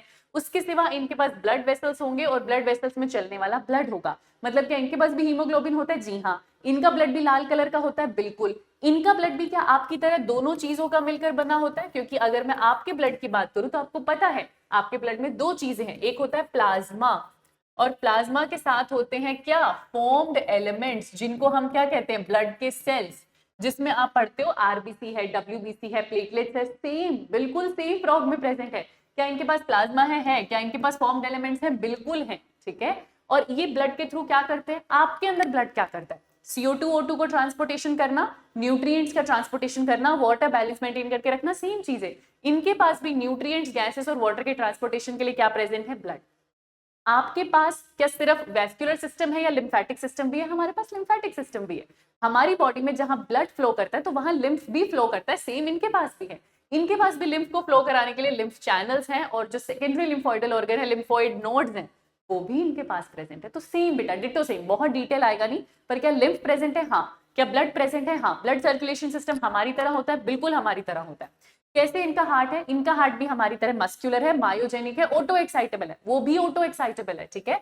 हार्ट मस्क्यूलर है, मायोजेनिक है, 2017 में आया था। इनकी बॉडी के अपर पार्ट में प्रेजेंट होता है, 3 चेम्बर्ड होता है, उसमें 2 एट्रिया और 1 वेंट्रिकल प्रेजेंट होता है। इनकी भी हार्ट की कवरिंग को क्या कहते हैं? पेरिकार्डियम। हमारी भी हार्ट की कवरिंग को क्या कहते हैं? पेरिकार्डियम। तो फर्क क्या है इनके हार्ट और मेरे हार्ट में? फर्क क्या है? फर्क ये है, सुनो समझो। अगर मैं आपको बोल रही हूँ कि ये इस तरीके से इनका हार्ट प्रेजेंट है, ठीक है, ये दोनों एट्रियम है, आप जानते हो, इधर वाले को आप राइट एट्रियम कहोगे, इधर वाले को आप लेफ्ट एट्रियम कहोगे, और ये वेंट्रिकल है ना। तो जब पूरी बॉडी से बेटा ब्लड आ रहा होता है, जब पूरी बॉडी से डीऑक्सीजनेटेड ब्लड आता है, पूरी बॉडी से डीऑक्सीजनेटेड ब्लड आता है, तो वो राइट एट्रियम में सीधा नहीं जाता, पहले एक ऑर्गन में जाता है, जिस ऑर्गन का नाम हमारे पास लिखा हुआ है साइनस विनोसिस। साइनस विनोसिस एक ट्राइंगुलर सा स्ट्रक्चर होता है जो कि राइट एट्रियम के पास होता है, राइट एट्रियम से जुड़ा होता है। और जो आपकी वेना कावा है, आपको पता है डीऑक्सीजनेटेड ब्लड कौन लेकर आती है? Vena cava. तो जो वेना कावा पूरी बॉडी से डीऑक्सीजनेटेड ब्लड लेकर आ रही है, वो सीधा हार्ट को ना देके पहले इस ट्रायंगुलर स्ट्रक्चर को देती है, जिसका नाम हम क्या बोलते हैं? एसवी। एसवी यानी साइनस विनोसिस। पहले इसमें ब्लड जाता है, फिर वो राइट एट्रियम में जाता है। डीऑक्सीजनेटेड ब्लड राइट एट्रियम में आएगा और फिर कहां चला जाएगा? वेंट्रिकल में चला जाएगा। अगर मैं आपको बताऊं कि यहां पर बेटा आपके लंग्स है, लंग्स है, लंग्स में क्या हो रहा है जी? ऑक्सीजन आ रही है, तो ऑक्सीजनेटेड ब्लड आ रहा है। तो लंग्स के पास से जो ऑक्सीजनेटेड ब्लड आ रहा है वो कहाँ आता है? लेफ्ट एट्रियम में आता है। और लेफ्ट एट्रियम से वो ऑक्सीजनेटेड ब्लड कहाँ चला जाता है? वेंट्रिकल में चला जाता है। तो इधर से ऑक्सीजनेटेड ब्लड आया, इधर से डीऑक्सीजनेटेड ब्लड आया, और दोनों का ब्लड हो जाता है मिक्स वेंट्रिकल में जाके, और यहां से फिर निकलेगा, यहां से फिर निकलेगा और पूरी बॉडी में जाएगा। तो क्या इनकी पूरी बॉडी में मिक्स ब्लड जाता है? इनकी पूरी बॉडी में मिक्स ब्लड जाता है। लेकिन वेंट्रिकल से जो ब्लड है वो सीधा एओर्टा में नहीं आता, उसके बाद वो पहले एक ऑर्गन में जाता है, एक सैक लाइक स्ट्रक्चर में वेंट्रिकल ओपन करती है, जिसको कहते हैं कॉनस आर्टरियोसस, और वो हार्ट की वेंट्रल साइड पे प्रेजेंट होती है, हार्ट के ऊपर वेंट्रल साइड पे प्रेजेंट होती है। यहाँ पर एक स्ट्रक्चर है जिसको आप कहते हो कॉनस आर्टरियोसस। ठीक है। फिर वो कॉनस आर्टरियोसस डोर्सल एओर्टा को ब्लड देगा, और डोर्सल एओर्टा फिर वो ब्लड पूरी बॉडी को देगा, और बॉडी को जो ब्लड मिलेगा फिर वो डीऑक्सीजनेटेड ब्लड वापस लंग्स के, वापस हार्ट के पास आ जाएगा। तो सिस्टम तो मोर और लेस हमारे जैसा है, पूरी बॉडी से ब्लड को वापस हार्ट में जाना है, लेके कौन जाएगी? Vena cava. पर वेना कावा सीधा राइट एट्रियम में ना खुलने से पहले एक ट्रायंगुलर स्ट्रक्चर में खुलती है जिसका नाम है साइनस विनोसिस। तो एक तो ये साइनस विनोसिस है जो एक्स्ट्रा है, जो आपको याद रखनी है। फिर यहाँ से डीऑक्सीजनेटेड ब्लड, यहाँ से ऑक्सीजनेटेड ब्लड वेंट्रिकल में होता है मिक्स, और वेंट्रिकल से डॉर्सल एओर्टा लेके जाएगी बॉडी में, पर डायरेक्ट नहीं जाएगा, फिर से एक स्ट्रक्चर में जाएगा जिसका नाम है कॉनस आर्टरियोसिस, और कॉनस आर्टरियोसिस हार्ट के वेंट्रल साइड पे प्रेजेंट है। तो बस 1 और 2 दो चीजें हैं जो हमसे अलग है, बाकी ये हमारे जैसे ही होते हैं। हार्ट में से ब्लड को पूरी बॉडी में लेके जाएगा, कौन लेके जाएगा? आर्टरीज लेके जाएगी, आर्टरियल सिस्टम लेके जाएगा, और पूरी बॉडी से ब्लड कलेक्ट करके वापस हार्ट को कौन देगा? तो वेनस सिस्टम देगा। तो इनके पास भी आर्टरीज और वेन्स होती हैं, इनके पास भी आर्टरीज और वेन्स होती हैं। आर्टरीज हार्ट से ब्लड को लेके जाती हैं, वेन्स वापस उसको हार्ट को लाके दे देती है। बिल्कुल हमारे जैसा सिस्टम है, लिम्फ सिस्टम भी है, ब्लड सिस्टम भी है। फिर यहाँ पर क्या लिखा हुआ है? Special Venus connections. इनके पास स्पेशल कनेक्शंस होती हैं जिन्हें हम कहते हैं पोर्टल सिस्टम। पोर्टल सिस्टम यहाँ पर मैं डिटेल में नहीं पढ़ाऊंगी क्योंकि आप इसको ब्लड सर्कुलेशन सिस्टम में, बॉडी फ्लूइड्स एंड सर्कुलेशन में पढ़ते हो। पोर्टल सिस्टम क्या होते हैं? एक ऐसे स्पेशल कनेक्शन बेटा जो कैपिलरी से शुरू होते हैं और कैपिलरी में खत्म होते हैं। मतलब ऑर्गन में से निकला डीऑक्सीजनेटेड ब्लड सीधा हार्ट में ना जाने के बजाय किसी दूसरे ऑर्गन में चला जाता है, वो पोर्टल सिस्टम है। दो ऑर्गन्स को कनेक्ट करता है, ठीक है। तो पोर्टल सिस्टम हमारे पास कौन सा प्रेजेंट है? क्या हमारे पास हिपैटिक पोर्टल सिस्टम है या क्या हमारे पास रीनल पोर्टल सिस्टम है?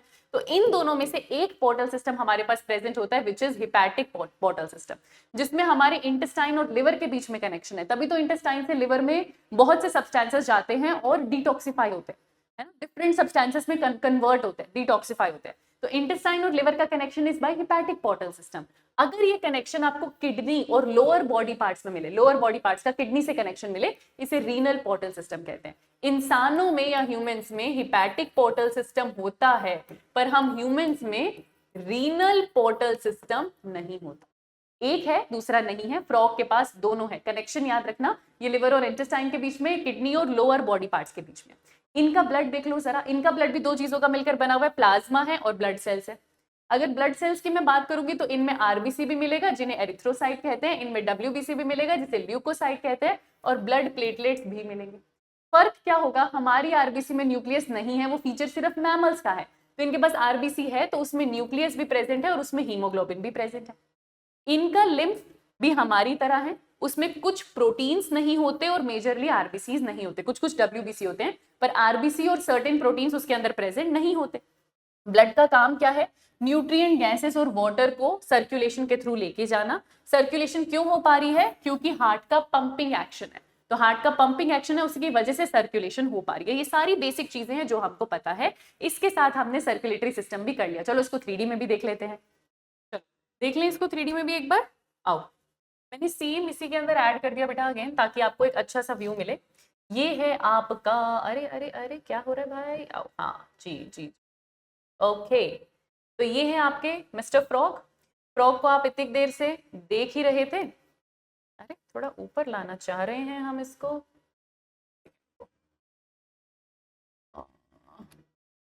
यस, तो ये आपने पूरा डाइजेस्टिव सिस्टम देखा था। इसको जरा वेंट्रल साइड से देखो।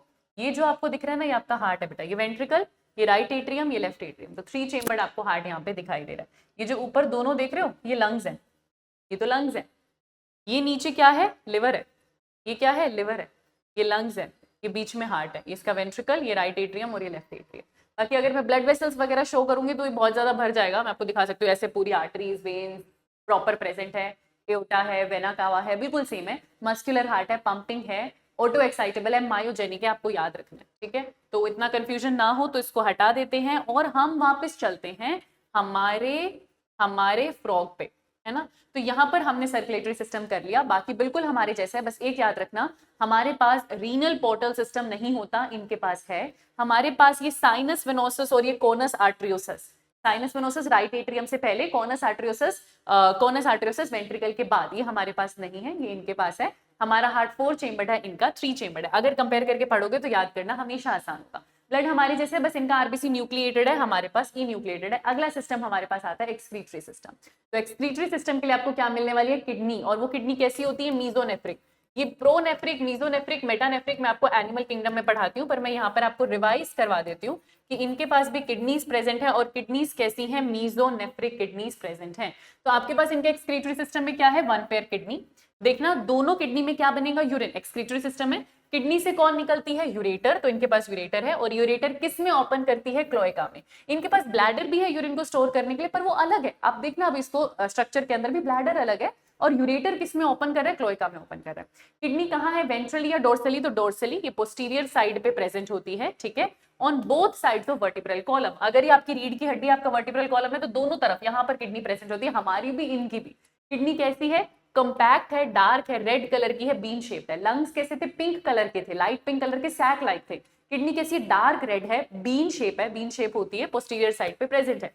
किडनी की स्ट्रक्चरल और फंक्शनल यूनिट क्या होगी, नेफ्रॉन या फिर यूरिनिफेरस ट्यूब्यूल। हमारे अंदर भी यही होती है। किडनी किसकी बनी है, बहुत सारे नेफ्रॉन्स की, जिसे यूरिनिफेरस ट्यूब्यूल कहते हैं। दोनों किडनी में से कौन निकल रही हैं, दो यूरेटर, ठीक है, ये इन्होंने लिखा हुआ है मेल फ्रॉग में दो यूरेटर निकलता है, फीमेल में भी दो यूरेटर निकलता है, ऐसा कुछ नहीं है। मेल्स में यूरेटर ही बाद में जाकर यूरिनोजेनाइटल डक्ट बन जाता है, ये इंपॉर्टेंट है, ये इंपॉर्टेंट है, क्योंकि क्या होता है मेल में, टेस्टिस का कनेक्शन है सीधा सीधा किडनी से, टेस्टिस का फंक्शनल कनेक्शन है किडनी से, तो टेस्टिस से वास्ट डिफरेंस निकली, किडनी से यूरेटर निकला, वही यूरेटर में टेस्टिस की भी डक्ट ओपन कर गई, तो मेल में जो यूरेटर निकली वही यूरिनोजेनाइटल डक्ट बन गई। अभी डायग्राम से देखेंगे आपको समझ में आ जाएगा। फीमेल ने सब अलग अलग कर रखा है, याद रखना, फीमेल सब एकदम क्लियर डिमार्केशन है। फीमेल का जो ओवी डक्ट होता है, जो ओवरी से निकलता है, वो अलग है, किडनी से निकलने वाला यूरेटर अलग है, दोनों ओपन करेंगे क्लोएका में, पर दोनों अलग है। लेकिन मेल में किडनी से निकलने वाला यूरेटर और टेस्टिस से निकलने वाला वास्ट डिफरेंस कॉमन हो जाएगा और वो ओपन करेगा यूरिनोजेनाइटल डक्ट। ये 2011 में पूछा था, और दोनों जाकर किस में ओपन करते हैं, क्लोएका में। लेकिन फीमेल बहुत समझदार है, वो अपने यूरेटर, किडनी से निकलने वाले यूरेटर को अलग रखेगी, ओविडक्ट को अलग रखेगी, और दोनों अलग अलग ओपन किस में करेंगे, क्लोएका में। डाइजेस्टिव सिस्टम किस में ओपन करता है, क्लोएका में। एक्सक्रीटरी सिस्टम किस में ओपन करता है, क्लोएका में। रिप्रोडक्टिव सिस्टम किस में ओपन करता है, क्लोएका में। प्लीज याद रखना, ठीक है। अच्छा, क्या इनके पास ब्लैडर है, बिल्कुल है। क्या इनके ब्लैडर की वॉल्स पतली हैं, बिल्कुल है। क्या वो रेक्टम के वेंट्रली प्रेजेंट है, क्योंकि डाइजेस्टिव सिस्टम पीछे है ना, तो वो डोर्सली है, तो कहां खत्म हो रहा है, रेक्टम में, बिल्कुल रेक्टम के आगे आपको ब्लैडर मिलेगा। वो ब्लैडर भी किसमें ओपन करेगा, क्लोएका में। सी से क्लोएका, सी से कॉमन ओपनिंग। फ्रॉग की बॉडी की कॉमन ओपनिंग कौन है, क्लोएका। तो कुछ भी ना समझ में आए तो प्लीज बस इतना ध्यान रखना कि फ्रॉग की कोई भी ओपनिंग एनस में अलग मत करना, यूरेथ्रा में अलग मत करना, नहीं, इनकी सारी ओपनिंग सेम है, और सारी ओपनिंग कहाँ होती है, क्लोएका में ही होती है। ब्लैडर भी कहाँ खुल रहा है, क्लोएका में खुल रहा है। अच्छा, इनका एक्सक्रीटरी मटीरियल क्या है, एक्सक्रीटरी मटीरियल क्या है, नाइट्रोजिनस वेस्ट क्या है, तो ये यूरिया सिक्रीट करने वाले हैं। टैडपोल की अगर मैं बात करूं तो वो अमोनिया सिक्रीट करेगा, वो पानी में है, लेकिन वैसे फ्रॉग क्या सिक्रीट करते हैं, यूरिया। कॉकरोच मैंने आपको क्या पढ़ाया है, कमेंट सेक्शन में बताना, वो तो क्वेश्चन पीवाईक्यू में भी आया हुआ है। लेकिन फ्रॉग क्या सिक्रीट करते हैं, यूरिया सिक्रीट करते हैं। इनकी भी बॉडी का सारा एक्सक्रीटरी वेस्ट कहाँ है, ब्लड में। ब्लड कहाँ जाता है, किडनी में। किडनी में क्या होगा, फिल्ट्रेशन। हमारी किडनी भी क्या करती है, फिल्ट्रेशन। इनकी किडनी भी क्या करेगी, सेपरेशन और फिल्ट्रेशन, और फिर यूरिन बना के जो भी वेस्ट मटेरियल है उसको बॉडी के बाहर भेज देगी। इनके पास भी यूरिया है, इनके पास भी यूरिया, ये इनका एक्सक्रीटरी सिस्टम है बेटा। क्या डायग्राम कोई एनसीईआरटी ने हमको यहाँ पर अलग से दे रखा है, तो नहीं दे रखा, पर मैं आपको इसको 3D में दिखाती हूँ अभी। अच्छा रुको, हमारे पास रिप्रोडक्टिव सिस्टम के डायग्राम्स है ना, उसमें आपको किडनी दिख जाएगी। तो एनसीईआरटी ने रिप्रोडक्टिव सिस्टम के डायग्राम्स आपको दे रखे होंगे, वो जरा ओपन कर लो, उसमें आपको किडनी दिख जाएगी। अभी दिखाते, अभी दिखाते, अभी दिखाते। वैसे समझ में आ रही है सारी चीजें, आई होप आपको ये आसान लग रहा हो, ज्यादा मुश्किल ना लग रहा हो। देखो जरा यहाँ पे, देखो जरा यहाँ पे, ये दोनों किडनीज है ना, kidney red bean shape, red colour की किडनीज है। किडनी में क्या है, नेफ्रॉन है बहुत सारे। मेल में अगर आप देखोगे तो किडनी से डायरेक्टली एसोसिएटेड कौन है, टेस्टिस, वो बहुत स्ट्रॉन्ग एसोसिएशन रखती है किडनी में। लेकिन अगर आप फीमेल में देखोगे तो ओवरी है किडनी के पास है, पर उतना क्लोज एसोसिएशन नहीं है। टेस्टिस से क्या निकलती है, वासिफ्रेंशिया, और वो वासिफ्रेंशिया ओपन किस में करिए, किडनी में। किडनी में ग्लैंड है जिसे आप देख सकते हो, जो लिखा हुआ है एड्रिनल ग्लैंड। एनसीईआरटी लिखेगी बिडस कैनाल, कि वो ओपन करेगा बिडस कैनाल में। बिडस कैनाल शो नहीं किया जाता, शो हमेशा कौन सा ग्लैंड कर रहे हैं, एड्रिनल ग्लैंड। और जब यहाँ से बाहर आया किडनी से, तो किडनी से क्या बाहर आनी चाहिए, यूरेटर आनी चाहिए। लेकिन टेस्टिस की वासाइफ्रेंशिया भी इसी में खुल रही है, तो ये जो ट्यूब है इसे यूरेटर ना कहकर क्या कह दिया, यूरिनोजेनाइटल डक्ट। और वो सारी चीजें ओपन किस में करती हैं वो सारी चीजें किस में ओपन, क्लोएका में। आपका रेक्टम, डाइजेस्टिव सिस्टम का जो एंड पार्ट है रेक्टम, वो भी इसी में ओपन कर रहा है। आपका किडनी का यूरेटर, यूरिनोजेनाइटल डक्ट भी इसके अंदर ओपन कर रहा है। तो तीनों सिस्टम आ गए ना बेटा, यूरिनरी सिस्टम आ गया, रिप्रोडक्टिव सिस्टम आ गया, डाइजेस्टिव सिस्टम आ गया। इनफैक्ट ब्लैडर की भी ओपनिंग इसी में। और क्लोएका का जो फाइनल छोटा सा अपर्चर होता है उसे क्लोएकल अपर्चर कहते हैं। वही जरा फीमेल में देखना, किडनी है, ये ऐसे उबड़ खाबड़ सा स्ट्रक्चर दिख रहा है, ये ओवरीज है। ओवरीज किडनी के पास है, पर उतना स्ट्रॉन्ग एसोसिएशन नहीं है। ओवरी से जो डक्ट निकलती है उसे ओविडक्ट कहते हैं। लेकिन देखो ओविडक्ट अलग है और किडनी से आने वाली यूरेटर अलग है, तो फीमेल ने सब अलग किया हुआ है। फीमेल का यूरेटर, याद रखना, फीमेल एकदम क्लियर डिमार्केशन रखता है, तो फीमेल का यूरेटर एकदम अलग है और फीमेल में ओविडक्ट एकदम अलग है। मेल ने ज्वाइन कर दिया, मेल थोड़ा काम बचा रहा है, उसने चीजें ज्वाइन कर दी हैं, उसने अपना वासा एफरेंशिया और अपना यूरेटर मिक्स कर दिया, ज्वाइन कर दिया, वो यूरिनोजेनाइटल डक्ट, मिक्स नहीं बोलना चाहिए पर वो कॉमन ओपनिंग होगी बेटा, एक साथ ओपन कर रहा है सिंगल ट्यूब, उसे यूरिनोजेनाइटल डक्ट कहते हैं। ठीक है, यहाँ पर आपको क्या देखने को मिल रहा है, यूरेटर जो किडनी से आ रहा है वो अलग है डेफिनेटली, किडनी के ऊपर आपको दोनों तरफ ये फैट बॉडीज दिख रही है, ये फैट बॉडीज दिख रही है, अभी आपको 3D में भी दिखाई देंगी, और ये ओपनिंग किसके अंदर है, ओविडक्ट की अलग है, यूरेटर की अलग है, दो अलग अलग है, पर ओपन दोनों किसमें कर रही है, क्लोएका। क्लोएका की ओपनिंग इस क्लोइकल अपर्चर, ब्लैडर भी इसमें खुलता है, रेक्टम भी इसमें खुलता है, आप जानते हो, और ओविडक्ट भी इसी के अंदर खुल रही है। तो ये हो गया आपका एक्सक्रीटरी सिस्टम। इनफैक्ट आपने यहाँ पे रिप्रोडक्टिव सिस्टम भी कर लिया, इतनी की चीजें रिप्रोडक्टिव सिस्टम में पढ़नी होती है, आपने वो भी साथ में ही कंप्लीट कर ली, सिर्फ एंडोक्राइन और आपको देखना पड़ेगा, लेकिन उससे पहले हम आपको 3D में जरूर दिखाएंगे, क्योंकि उसके बिना तो फील नहीं आएगा और चीजें याद कैसे रहेंगी। तो मैंने सेम चीजें इसमें ऐड कर दी है बेटा, ये आपका पूरा डाइजेस्टिव सिस्टम चल रहा था, ये डोर्सली आपका फ्रॉग है, दिख रहा है आपको, ये पूरा माउथ, इसोफेगस, स्टमक, वो पूरा डाइजेस्टिव सिस्टम है ना। उसके पीछे पोस्टीरियर साइड पे ये दोनों किडनी है, जो बीन शेप्ड किडनी प्रेजेंट होती है। किडनी से जो ट्यूब निकल रही है ये यूरेटर है, किडनी से जो ट्यूब निकल रही है ये यूरेटर है, और यूरेटर जिसमें ओपन करता है वो क्लोएका है। ये जो छोटा सा आपको सर्कल दिख रहा है क्लोएका का अपर्चर है।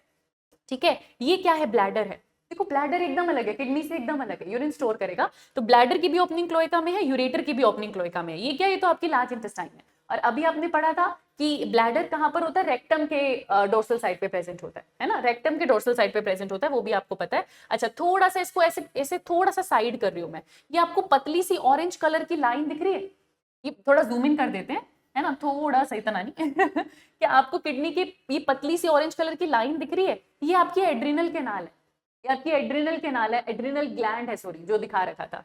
और ये आप थोड़ा सा अगर मैं आ गया हूं तो आपको पर्पल पर्पल दिख रहा है, ये टेस्टिस है, ये टेस्टिस है, जिसका स्ट्रॉन्ग एसोसिएशन किडनी से होता है। दोनों तरफ देख लो, दोनों तरफ देख लो, ये जो आपको यहाँ पर दिख रहा है, ये पर्पल पर्पल दोनों तरफ, ये दोनों टेस्टिस है जो किडनी से एसोसिएटेड है। और इनकी ओपनिंग इतना पास है, इनकी ओपनिंग सीधा किस में जा रही है, वासा फ्रेंचे से सीधा किडनी में जा रही है, ये किडनी के एड्रिनल ग्लैंड है। और ये बड़े बड़े जो एकदम निकले हुए हैं ये फैट बॉडीज है।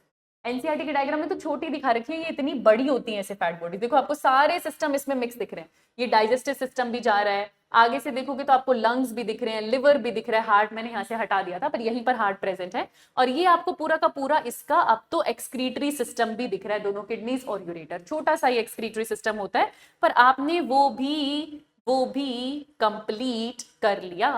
तो चलो वापस से हम लोग चलते हैं, ये हमने कर लिया। अगला सिस्टम जो हमको पढ़ना है, न्यूरल और एंडोक्राइन सिस्टम। हमारी बॉडी में पॉइंट टू पॉइंट कनेक्शन हमें न्यूरल सिस्टम देता है और हमारा स्लो रेगुलेशन एंडोक्राइन सिस्टम करता है, और दोनों मिलकर हमारी बॉडी को कंट्रोल करते हैं। इनके अंदर भी इनका न्यूरल सिस्टम और एंडोक्राइन सिस्टम मिलकर इनको कंट्रोल करता है। एंडोक्राइन सिस्टम में कुछ नया आपको याद नहीं करना, बिल्कुल हमारे जैसे, ऐसा कोई ग्लैंड नहीं है जो हमारे अंदर हो और इनके अंदर ना हो। आप देखो इनके अंदर हार्मोन सिक्रीट हो रहे हैं, कौन कर रहा है, एंडोक्राइन ग्लैंड कर रहा है, उसका काम क्या है, केमिकल कोऑर्डिनेशन रखना।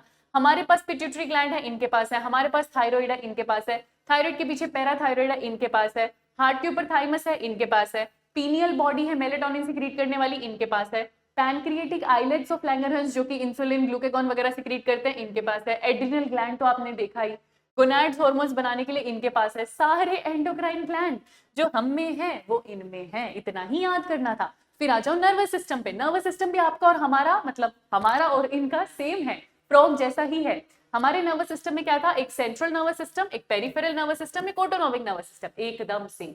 हमारे सेंट्रल नर्वस सिस्टम में कौन कौन आती है, हमारी ब्रेन और स्पाइनल कोड, सेम ब्रेन और स्पाइनल कोड। यहाँ पे अगर आपको लाइन नहीं दिख रही होगी तो मैं बना देती हूँ, ब्रेन और स्पाइनल कोड।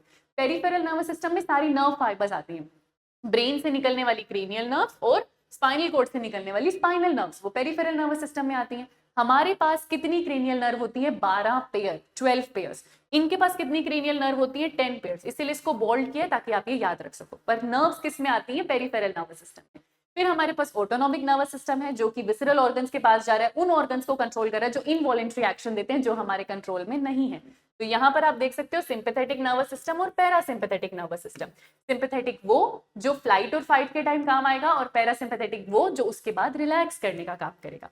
ब्रेन को थोड़ा सा डिटेल में देखोगे तो इनके ब्रेन में भी आपको पता चलेगा कि ब्रेन की कवरिंग है, ब्रेन एक बॉक्स में है जिसे ब्रेन बॉक्स या क्रेनियम कहा जाता है। जैसे हमारे पास ये हार्ड कवरिंग है क्रेनियम की, इनके पास भी हार्ड कवरिंग प्रेजेंट है क्रेनियम की, क्योंकि ब्रेन को थोड़ा डिटेल में देखना पड़ेगा ना बेटा। तो इनका ब्रेन भी 3 हिस्सों में, बिल्कुल वैसे जैसे हमारा ब्रेन है। इनके पास भी 4 ब्रेन है, इनके पास भी मिड ब्रेन है, इनके पास भी हाइंड ब्रेन है।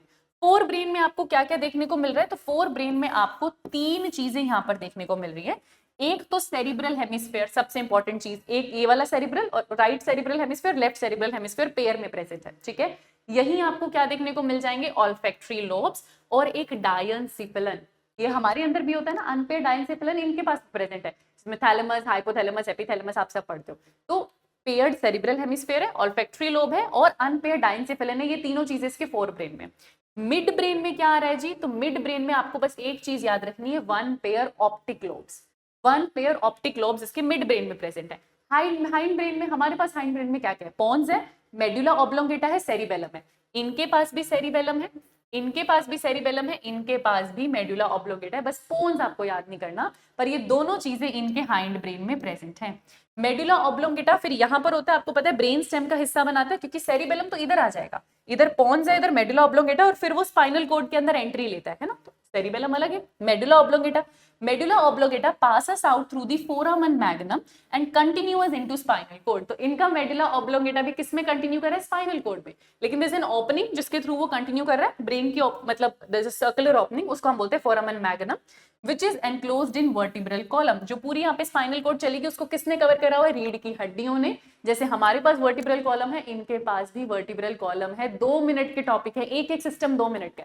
एंडोक्राइन सिस्टम बिल्कुल हमारे जैसा, nervous system, central nervous system, brain और spinal cord, peripheral nervous system, cranial nerve और स्पाइनल नर्व। क्रेनियल नर्व कितनी? 10 पेयर।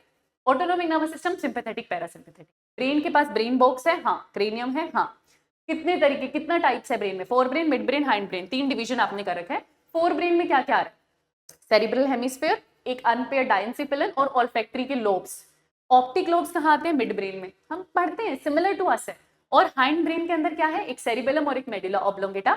मेडुला ऑब्लोंगेटा ओपन करता है स्पाइनल कॉर्ड में, जिस ओपनिंग के थ्रू से फोरामेन मैग्नम कहते हैं। स्पाइनल कॉर्ड को कवर कर रखा है वर्टिब्रल कॉलम ने, और इतने में आपका ब्रेन भी हो जाता है। लास्ट चीज आपके पास आती है सेंसरी सिस्टम, उसके बाद रिप्रोडक्टिव सिस्टम, वो आप ऑलरेडी जानते हो। सेंसरी सिस्टम देखो तो मैं ब्रेन आपको एक साथ दिखा दूंगी, जिसमें ब्रेन और टिम्पैनम भी हम 3D में देख लेंगे। सेंसरी सिस्टम में देखो, क्या फ्रॉग को टच का पता चलता है? बिल्कुल पता चलता है। टच को पता चलने के लिए इनके पास कौन सा सेंसरी ऑर्गन है? इनके पास पेपिले प्रेजेंट होते हैं। पेपिले टच को रिसीव करके CNS तक पहुंचा देते हैं। क्या इन्हें टेस्ट का पता चलता है? बिल्कुल, इनकी टंग पे टेस्ट बर्ड्स होते हैं। क्या इनको दिखाई देता है? अरे भाई, इतनी बड़ी बड़ी बल्जिंग 2 आईज हैं, तो ऑब्वियसली इनको दिखाई देता है।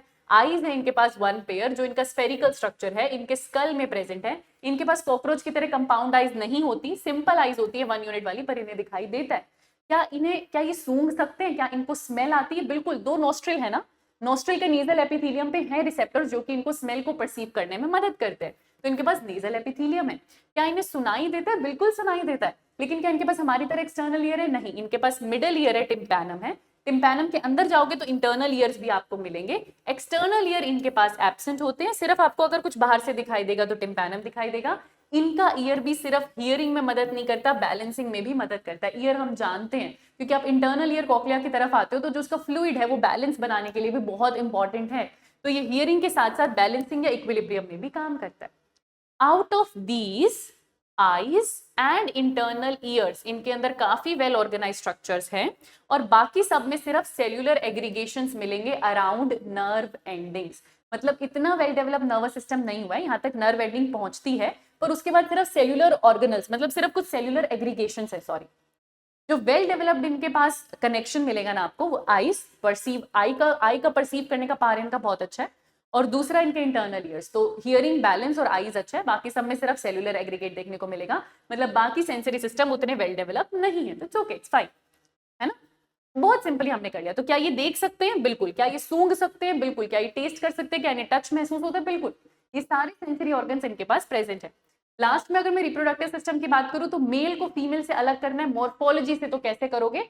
एक तो first digit of four limb पे कॉपुलेटरी पैड होंगे, दूसरा वोकल सैक्स होगा, हम पढ़ के आए। लेकिन यहाँ पर हम थोड़ा इंटरनली बात कर रहे हैं, तो आप मुझे बताओ, ह्यूमंस में मेल में कौन सा सेक्स ऑर्गन है? टेस्टिस, इनके पास भी। ह्यूमंस में फीमेल में कौन सा सेक्स ऑर्गन है? ओवरी, इनके पास भी। तो दैट्स वेरी सेम। लेकिन टेस्टिस आप देखना, इनमें मेल में टेस्टिस किडनी से बहुत स्ट्रॉन्ग एसोसिएशन रखेगा। किडनी के पास ओवरी भी होगी फीमेल में, पर वो इतना स्ट्रॉन्ग एसोसिएशन नहीं रखेगी, ये एक फर्क होगा। ओवरी से निकलने वाली ओविडक्ट अलग से क्लोएका में जाएगी, लेकिन टेस्टिस से निकलने वाली वासेफ्रेंचिया यूरेटर के साथ मिक्स होके मर्ज होके यूरिनोजेनाइटल डक्ट बन के जाएंगे। बस ये एक कॉमन डिफरेंस आपको देखने को मिलता है। हम रीड भी कर लेते हैं। इनके पास अगर मैं मेल रिप्रोडक्टिव सिस्टम की बात करूं तो टेस्टिस मिलेगी, वन पेयर है, येलो कलर का ओवल स्ट्रक्चर है, ओवोइड स्ट्रक्चर है। ये अपर पार्ट ऑफ किडनी से अधीड होता है, चिपका हुआ होता है by a double fold of peritoneum, जिसे कहते हैं मेसोर्शियम। याद रखना बच्चे हमें, ठीक है। उनसे निकलती है, टेस्टिस से निकलती है वासा एफ्रेंशिया। कितनी? 10 से 12, दोनों टेस्टिस से। उस टेस्टिस से भी 10 से 12 निकलेगी, इधर वाली से भी 10 से 12 निकलेगी, तो दोनों से 10 to 12 वासा एफ्रेंशिया आएंगी। वो किस में एंटर करेंगी? किडनी में, अपनी अपनी साइड की किडनी में एंटर करेंगी। और किडनी के अंदर दे open into the bids canal. एक कैनाल है जो दिखाई नहीं जाती क्योंकि हमें तो एड्रिनल ग्लैंड दिखाया जाता है डायग्राम में, but it opens into a canal जिसे कहते हैं बिडस कैनाल। अब वहां से जब किडनी से बाहर आएगी ये डक्ट, क्योंकि वासा एफ्रेंशिया किडनी में गई, जब ये किडनी से बाहर आएगी तो किडनी से बाहर कौन आता है? यूरेटर। तो ये यूरेटर के साथ मिक्स होकर आती है। फाइनली वासा एफ्रेंशिया कम्युनिकेट कर जाती है यूरेटर के साथ और ओपन करती है यूरिनोजेनाइटल डक्ट। वो यूरिनोजेनाइटल डक्ट फाइनली किस में ओपन करती है? क्लोएका में। क्लोएका क्या है? It is a small and a medium chamber, middle में प्रेजेंट है, जिससे फीकल मैटर भी बाहर जाएंगे क्योंकि लार्ज इंटेस्टाइन भी इसी में ओपन करती है। इससे यूरिन भी बाहर जाएगा क्योंकि यूरेटर भी क्लोएका में जाकर ओपन होता है। और इससे स्पर्म्स भी बाहर जाएंगे क्योंकि जो आपकी वासा एफ्रेंशिया थी वो भी यूरेटर के साथ मिक्स होकर क्लोएका में ही जा रही थी, तो स्पर्म्स भी बाहर इसी से जाने वाले। तीनों सिस्टम कनेक्टेड होते हैं क्लोएका से, है ना। तीनों सिस्टम कनेक्टेड होते हैं क्लोएका से। डायग्राम भी आपको बहुत अच्छे से दे रखा है, ये तो हम पहले ही रेफर कर चुके हैं। अगर मैं फीमेल की बात करूं तो फीमेल के पास ओवरीज है, मेल के पास वन पेयर टेस्टिस थी, फीमेल के पास वन पेयर ओवरीज है। टेस्टिस येलो और ओवल थी, ये भी किडनी के पास है, पर इनका हमें ऐसा स्ट्रक्चर नहीं बता रखा। वैसे तो इररेगुलर सा स्ट्रक्चर आपको देखने को मिल रहा है। जो टेस्टिस था वो किडनी से डबल फोल्ड ऑफ पेरिटोनियम, जिसे हम कहते हैं मेसोर्शियम, एक स्ट्रॉन्ग एसोसिएशन रखता है। यहां बोल रहे हैं there is no functional connection with kidney, this is very important. Female ने अलग किया हुआ है अपने रिप्रोडक्टिव सिस्टम को, किडनी से स्ट्रॉन्ग एसोसिएशन या फंक्शनल कनेक्शन नहीं रखा है। दोनों किडनी से वन पेयर ओविडक्ट आएगी, मतलब एक ओविडक्ट इधर आएगी, एक ओविडक्ट इधर आएगी। वासा एफ्रेंशिया कितनी थी? 10 से 12, लेकिन यहाँ पर एक एक ओविडक्ट आएगी। और वो ओविडक्ट है ना, जो ओवरी से आई है, वो सेपरेटली क्लोएका में ओपन करती है, वो किडनी के यूरेटर से नहीं जुड़ी। किडनी का यूरेटर ये रहा, ये अलग है, आप दोबारा से देख लो, ये किडनी का यूरेटर है, ये भी क्लोएका में ओपन कर रहा है, और ये आपकी ओविडक्ट ये भी क्लोएका में ओपन करिए। दोनों की अलग ओपनिंग है, दोनों की अलग ओपनिंग है। एक फीमेल कितने अंडे लेकर सकती है, कितने एग लेकर सकती है? तो एक बार में 2500 से 3000। यहाँ आपके लिए फर्टिलाइजेशन या सेक्सुअल रिप्रोडक्शन भी टफ नहीं है, क्योंकि क्या होता है इनके सेक्सुअल रिप्रोडक्शन में, मेल और फीमेल फ्रॉग पानी में जाते हैं। मेल अपने कॉपुलेटरी पैड्स का यूज कर फीमेल को होल्ड करता है। रीजन, वो अपने स्पर्म्स पानी में रिलीज करेगा, फीमेल अपने एग्स पानी में रिलीज करेंगे, लेकिन दोनों गैमेट्स क्लोज प्रॉक्सिमिटी में रहे, इसलिए वो फीमेल को पकड़ के रखता है। फिर स्पर्म्स और एग्स का फ्यूजन होगा, जाइगोट बनेगा, सब पानी के अंदर होगा, है ना। फर्टिलाइज्ड एग भी पानी में बनेंगे। मेल अपने स्पर्म्स रिलीज करेगा, फीमेल एग रिलीज करेगी। फीमेल एक बार में कितने एग रिलीज कर सकती है? 2500 से 3000 एग रिलीज कर सकती है। 2500 से 3000 एग रिलीज कर सकती है। तो फर्टिलाइजेशन एक्सटर्नल होता है, पानी में होता है। जब फर्टिलाइजेशन हो जाता है, जाइगोट बनता है, जाइगोट से क्या सीधा फ्रॉग बन जाता है? नहीं, पहले एक लार्वा बनता है। तो क्या इनके अंदर लार्वल स्टेज है? हाँ, उसे हम कहते हैं टैडपोल। तो कोई आपसे पूछे इनकी डेवलपमेंट कैसी है, डायरेक्ट या इनडायरेक्ट? इनडायरेक्ट। आई होप आपको पता हो, ऐसी डेवलपमेंट जिसमें बीच में एक लार्वल स्टेज बने उसे इनडायरेक्ट डेवलपमेंट कहते हैं। और अगर लार्वा ना बने, एग से सीधा एडल्ट बने, तो उसे हम डायरेक्ट डेवलपमेंट कहते हैं। यहाँ तो टैडपोल बना है ना, इसीलिए इसको इनडायरेक्ट डेवलपमेंट कहेंगे, ठीक है। फिर टैडपोल से एडल्ट बनता है तो आप मेटामॉर्फोसिस देखते हो, आप यहाँ पे मेटामॉर्फोसिस होते हुए देखते हो। इकोनॉमिक इंपॉर्टेंस बता दो तो फ्रॉग मैनकाइंड को बेनिफिशियल है। क्यों? क्योंकि एक तो ये इंसेक्ट खाएंगे, जो कीड़े हमारी फसल को खराब करें, हमारी क्रॉप को खराब करें, अगर हम वहां पे कुछ फ्रॉग्स इंट्रोड्यूस कर दें तो वो इंसेक्ट्स को खा लेंगे। तो नेचुरल प्रीडेटर, बायो कंट्रोल का काम करें, हमारे क्रॉप्स को बचाने का काम करें। फ्रॉग इकोलॉजिकल बैलेंस मेंटेन करते हैं, क्योंकि हमारी फूड चेन में आते हैं, हम इकोलॉजी में डिटेल में पढ़ते हैं, है ना, किसने किसको खाया, तो इंसेक्ट्स को कौन खा रहा है? फ्रॉग। तो हमारी फूड चेन का एक बहुत इंपॉर्टेंट हिस्सा है, इंपॉर्टेंट लिंक है हमारी फूड चेन का, हमारी फूड वेब का, इसीलिए इकोलॉजिकल बैलेंस भी बना के रखते हैं। और कई कंट्रीज में तो फ्रॉग की जो हाइंड लिम्ब की मस्कुलर लेग्स है उसे इंसान ही खाएगा बेटा, और कौन खाएगा? हम सब कुछ खा लेते हैं, हम किसी को नहीं बख्शते, तो हम इनकी लेग्स भी खा रहे हैं बहुत सी कंट्रीज में। तो ये इनकी इंपॉर्टेंस है। सारे के सारे आपके सिस्टम्स एक साथ समराइज हो जाते हैं। मॉर्फोलॉजी में बहुत कुछ ज्यादा डिटेल आपने पढ़ा नहीं, सिस्टम्स मैंने आपको सारे बता दिए, एक बार अपने आंखें बंद करके अपने दिमाग में इमेजिन भी कर लोगे ना, सारे सिस्टम याद हो जाएंगे। आपने पूरा डाइजेस्टिव सिस्टम देखा, स्टमक वही काम कर रहा है, लिवर वही काम कर रहा है, पैंक्रियाज वही काम कर रहा है, बस याद रखना ओपन किसमें करता है, क्लोएका में। तो ये जो कुछ कुछ डिफरेंसेस है ना, ये आपको मेजरली याद रखने होते हैं बेटा। आप एक्सक्रीटरी सिस्टम की बात करो तो किडनी से यूरेटर, यूरेटर फिर से क्लोएका में, ब्लैडर अलग है। आप रेस्पिरेटरी सिस्टम की बात करो तो नॉस्ट्रिल, लेरिंग्स, लंग्स, वैसे लंग्स भी है, स्किन भी है, बक्कल कैविटी भी है। आप नर्वस सिस्टम की बात करो तो central nervous system, peripheral nervous system, autonomic, लगभग हमारे जैसा, बस क्रेनियल नर्व 12 पेयर नहीं है 10 पेयर है। कितनी जल्दी रिवाइज हो जाता है, सोचो कितनी जल्दी रिवाइज हो जाता है। रिप्रोडक्टिव सिस्टम की अगर मैं बात करूं तो फीमेल ने ओवरीज और ओविडक्ट को अलग रखा हुआ है, मेल ने ज्वाइन कर दिया है। वासा फ्रेंशिया कितनी है, 10 से 12। फीमेल एग कितने ले करती है, 2500 से 3000, उससे ज्यादा तो क्वेश्चन आएगा ही नहीं। क्या ये स्मेल कर सकते हैं, हाँ। टेस्ट कर सकते हैं, हाँ। टच का पता चलता है, हाँ। देख सकते हैं, हाँ। सुन सकते हैं, हाँ। वेल डेवलप कौन कौन सा है, इनका टिम्पैनम सुनने वाला और देखने वाली आंखें, निक्टेटिंग मेम्ब्रेन है, हाँ। वो बेसिक चीजें भी अगर आप रिवाइज करोगे तो आप ये सारे क्वेश्चन कर सकते हो। बस फटाफट से रिप्रोडक्टिव सिस्टम हम 3D में देखते हैं और फ्रॉग हमारा हो जाएगा कंप्लीट, फिर हम क्वेश्चन प्रैक्टिस करेंगे। कर लेते हैं हम यहाँ पे रिवाइज बच्चा लोग, ये सारे के सारे सिस्टम्स आपके पास है, इतने से में आपका पूरा फ्रॉग सिमट जाता है। बाहर से अंदर इसको देख लो, ये बड़े बड़े दोनों नॉस्ट्रल दिख रहे हैं आपको, नॉस्ट्रल दिख रहे हैं आपको, माउथ, डाइजेस्टिव सिस्टम, लंग्स आपको दिख रहे हैं, हार्ट आपको नहीं दिख रहा होगा। हार्ट मैं यहाँ पर आपको अभी दिखा देती हूँ, हार्ट आपका ले आए हैं हम, देख लो ये आपका हार्ट है, आ जाओ आ जाओ, ठीक है ना, ठीक है ना, हाँ। तो ये आपका हार्ट, लिवर। अच्छा, हम जो रिप्रोडक्टिव सिस्टम की बात कर रहे थे बेटा, वो भी तो हमने मोर और लेस यहाँ पर जो है देख ही लिया है। सीधा हो जाओ, सीधा हो जाओ, सीधा हो जाओ। हाँ, तो ये जो आपको साइड में यहाँ पर दिख रहा है, आपको पता है जो एसोसिएटेड है, ये आपकी दोनों टेस्टिस ही हैं और ये आपकी एड्रिनल कैनाल यहाँ पर दिखाई हुई है। तो सारी चीजें आपने मोर और लेस यहाँ पर देख ली। रेस्पिरेटरी सिस्टम, लंग्स देख लिए, सर्कुलेटरी सिस्टम, हार्ट देख लिया, एक्सक्रीटरी सिस्टम, किडनीज देख ली, एसोसिएशन देख लिया, टेस्टिस का हमने, एड्रिनल ग्लैंड हमने देख लिया, डाइजेस्टिव सिस्टम तो हमने सबसे पहले देख लिया था।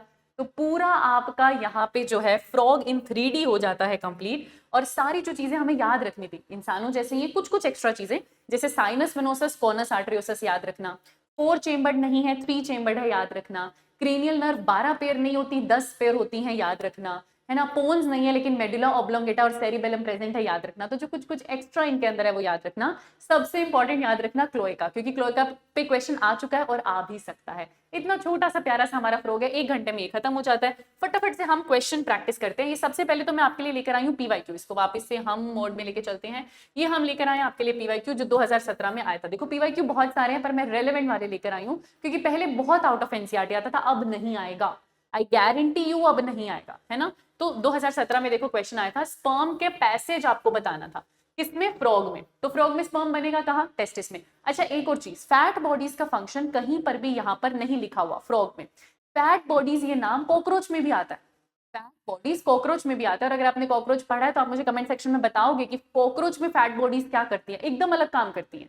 तो फ्रॉग में ये फैट बॉडीज क्या करती है, बस एक्स्ट्रा कैलोरी स्टोर करके रखती हैं, जब जरूरत पड़ेगी हाइबरनेशन एस्टिवेशन के दौरान तो एनर्जी देने का काम करेगी। तो वो स्टोरेज कर रही है कुल मिला के, और स्पर्म और एग के डेवलपमेंट में भी मदद करती है। एनसीईआरटी नहीं लिख रही तो छोड़ दो, लेकिन फैट बॉडीज कॉकरोच में क्या काम करती है एनसीईआरटी लिखती है, और आप मेरे को कमेंट सेक्शन में बताओगे। ऐसे ही चीजें याद की जाती हैं बेटा, ठीक है।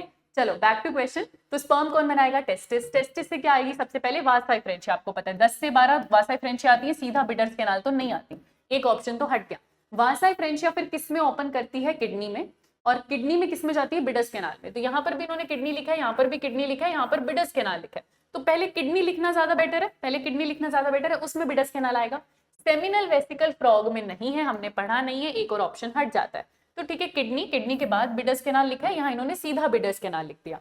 उसके बाद ये लिख रहे हैं यूरेटर, ये हो गई ना गलती। मेल में यूरेटर अलग नहीं है, फीमेल में यूरेटर अलग है। मेल ने तो अपनी ट्यूब को यूरेटर्स के साथ एसोसिएट करके क्या बना दिए, यूरिनोजेनाइटल डक्ट, और वो किसमें ओपन करती है, क्लोएका में। तो आंसर क्या हो जाएगा, सी।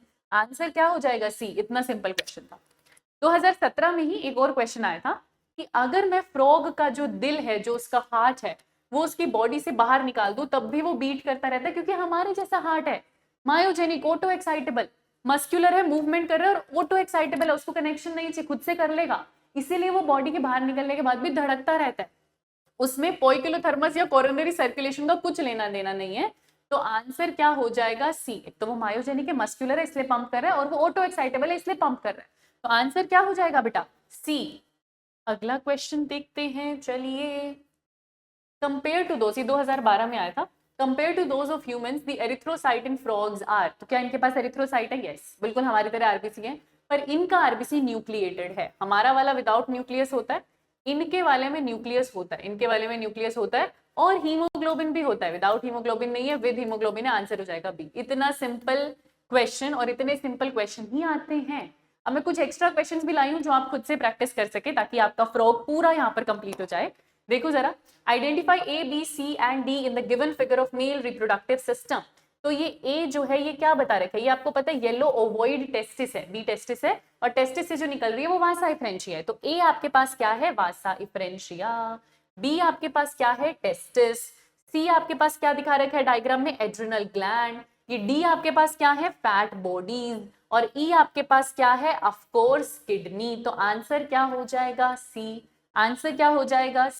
बहुत बढ़िया, साथ साथ में सॉल्व करते रहो। अगला क्वेश्चन देखो, which of the following series of events is correct about the digestive system. तो जो भी प्रे होगा सबसे पहले वो माउथ में आएगा, ठीक है, माउथ से वो जाएगा इसोफेगस में, इसोफेगस से स्टमक में, स्टमक से स्मॉल इंटेस्टाइन में, स्मॉल इंटेस्टाइन से क्लोएका, ठीक है। यहाँ इन्होंने मैस्टिकेशन बाय टीथ भी लिखा हुआ है, पहले टंग लिख दिया, पहले टंग तो होगा नहीं, तो ये तो हो नहीं सकता।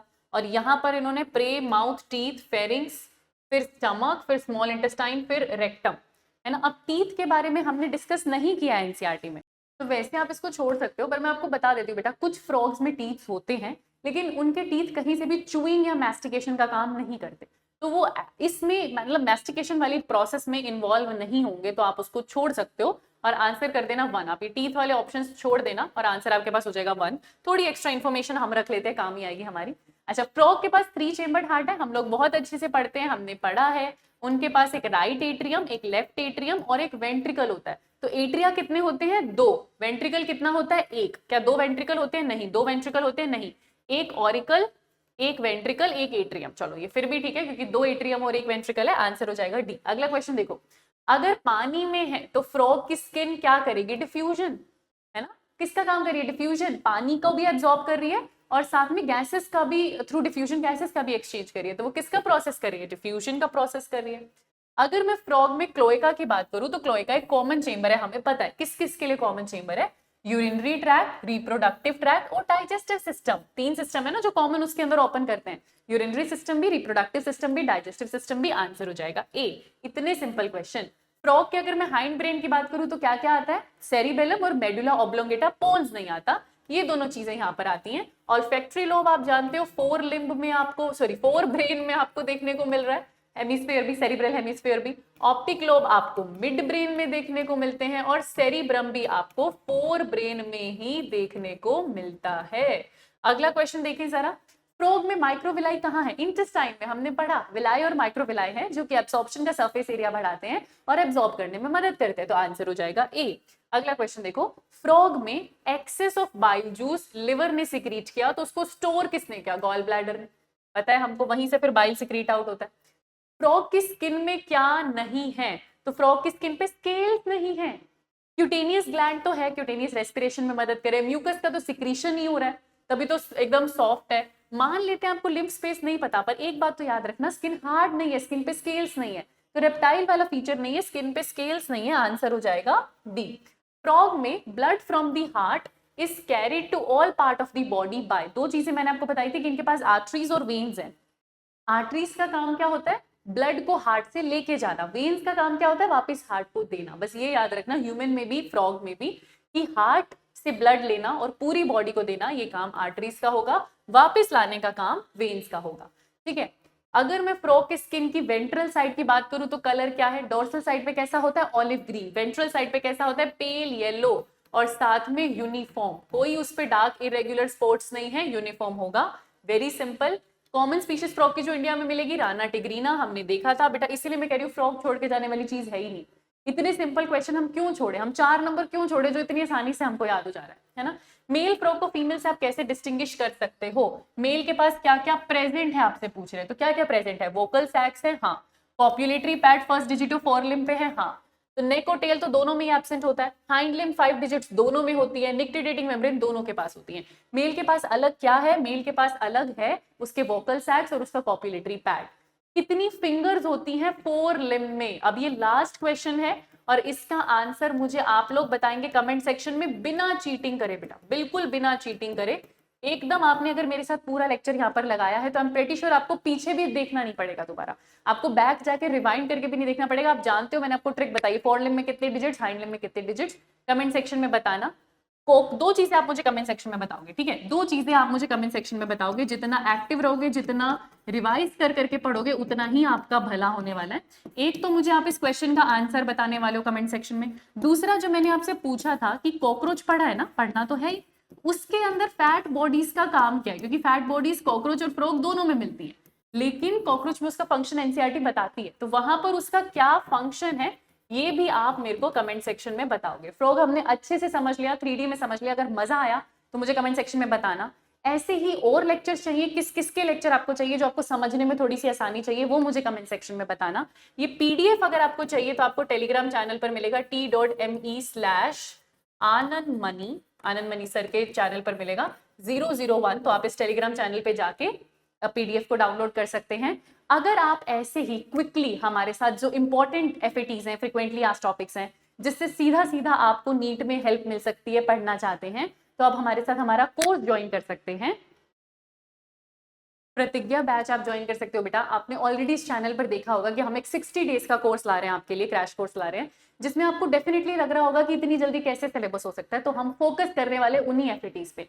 ऐसे ही क्विकली शॉर्ट नोट्स के थ्रू हम चीजें रिवाइज करेंगे। बायो तो हम जैसे आप सर के साथ पढ़ते हो, चिंटू नोट्स के थ्रू आप पढ़ते हो, वैसे ब्यूटीफुल बढ़िया कंसाइज नोट्स हम लेकर आएंगे और उनमें सारी चीजें हम रिवाइज करेंगे।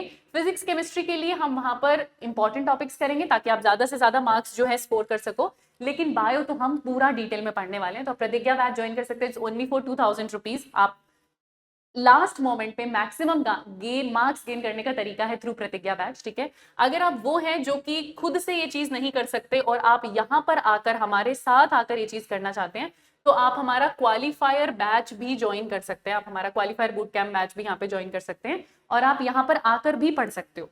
ये उन्हीं बच्चों के लिए जिनको लगता है कि इस लास्ट मोमेंट पे उनको हमारी हेल्प की जरूरत है, एक शेड्यूल मेंटेन करने के लिए, एक डिसिप्लिन मेंटेन करने के लिए, एक मोटिवेशन रखने के लिए। आप यहाँ पे आके ज्वाइन कर सकते हो बेटा। दिस इज दी फीस जो आपको दिख रही है 35,000। और आपको कोई भी डाउट है यहाँ आके हमारे साथ रहने से रिलेटेड, तो दिस इज योर नंबर, आप इस पे जा सकते हो 9007002666। मैं लिख देती हूँ यहाँ पे, दिस इज योर नंबर 9007002666। कुछ भी ऐसी क्वेरी है तो आप कॉल कर लीजिएगा, पूछ लीजिएगा, और जैसा आपको कन्वीनियंट लगे आप इस कोर्स को जरूर लीजिए, क्योंकि इस टाइम अगर कोई मार्क्स बढ़ाने का तरीका है तो that is through this batch only. Comment section में मैं वेट कर रही हूँ आप लोगों के आंसर्स का, and keep learning. I will see you soon. Thank you so much.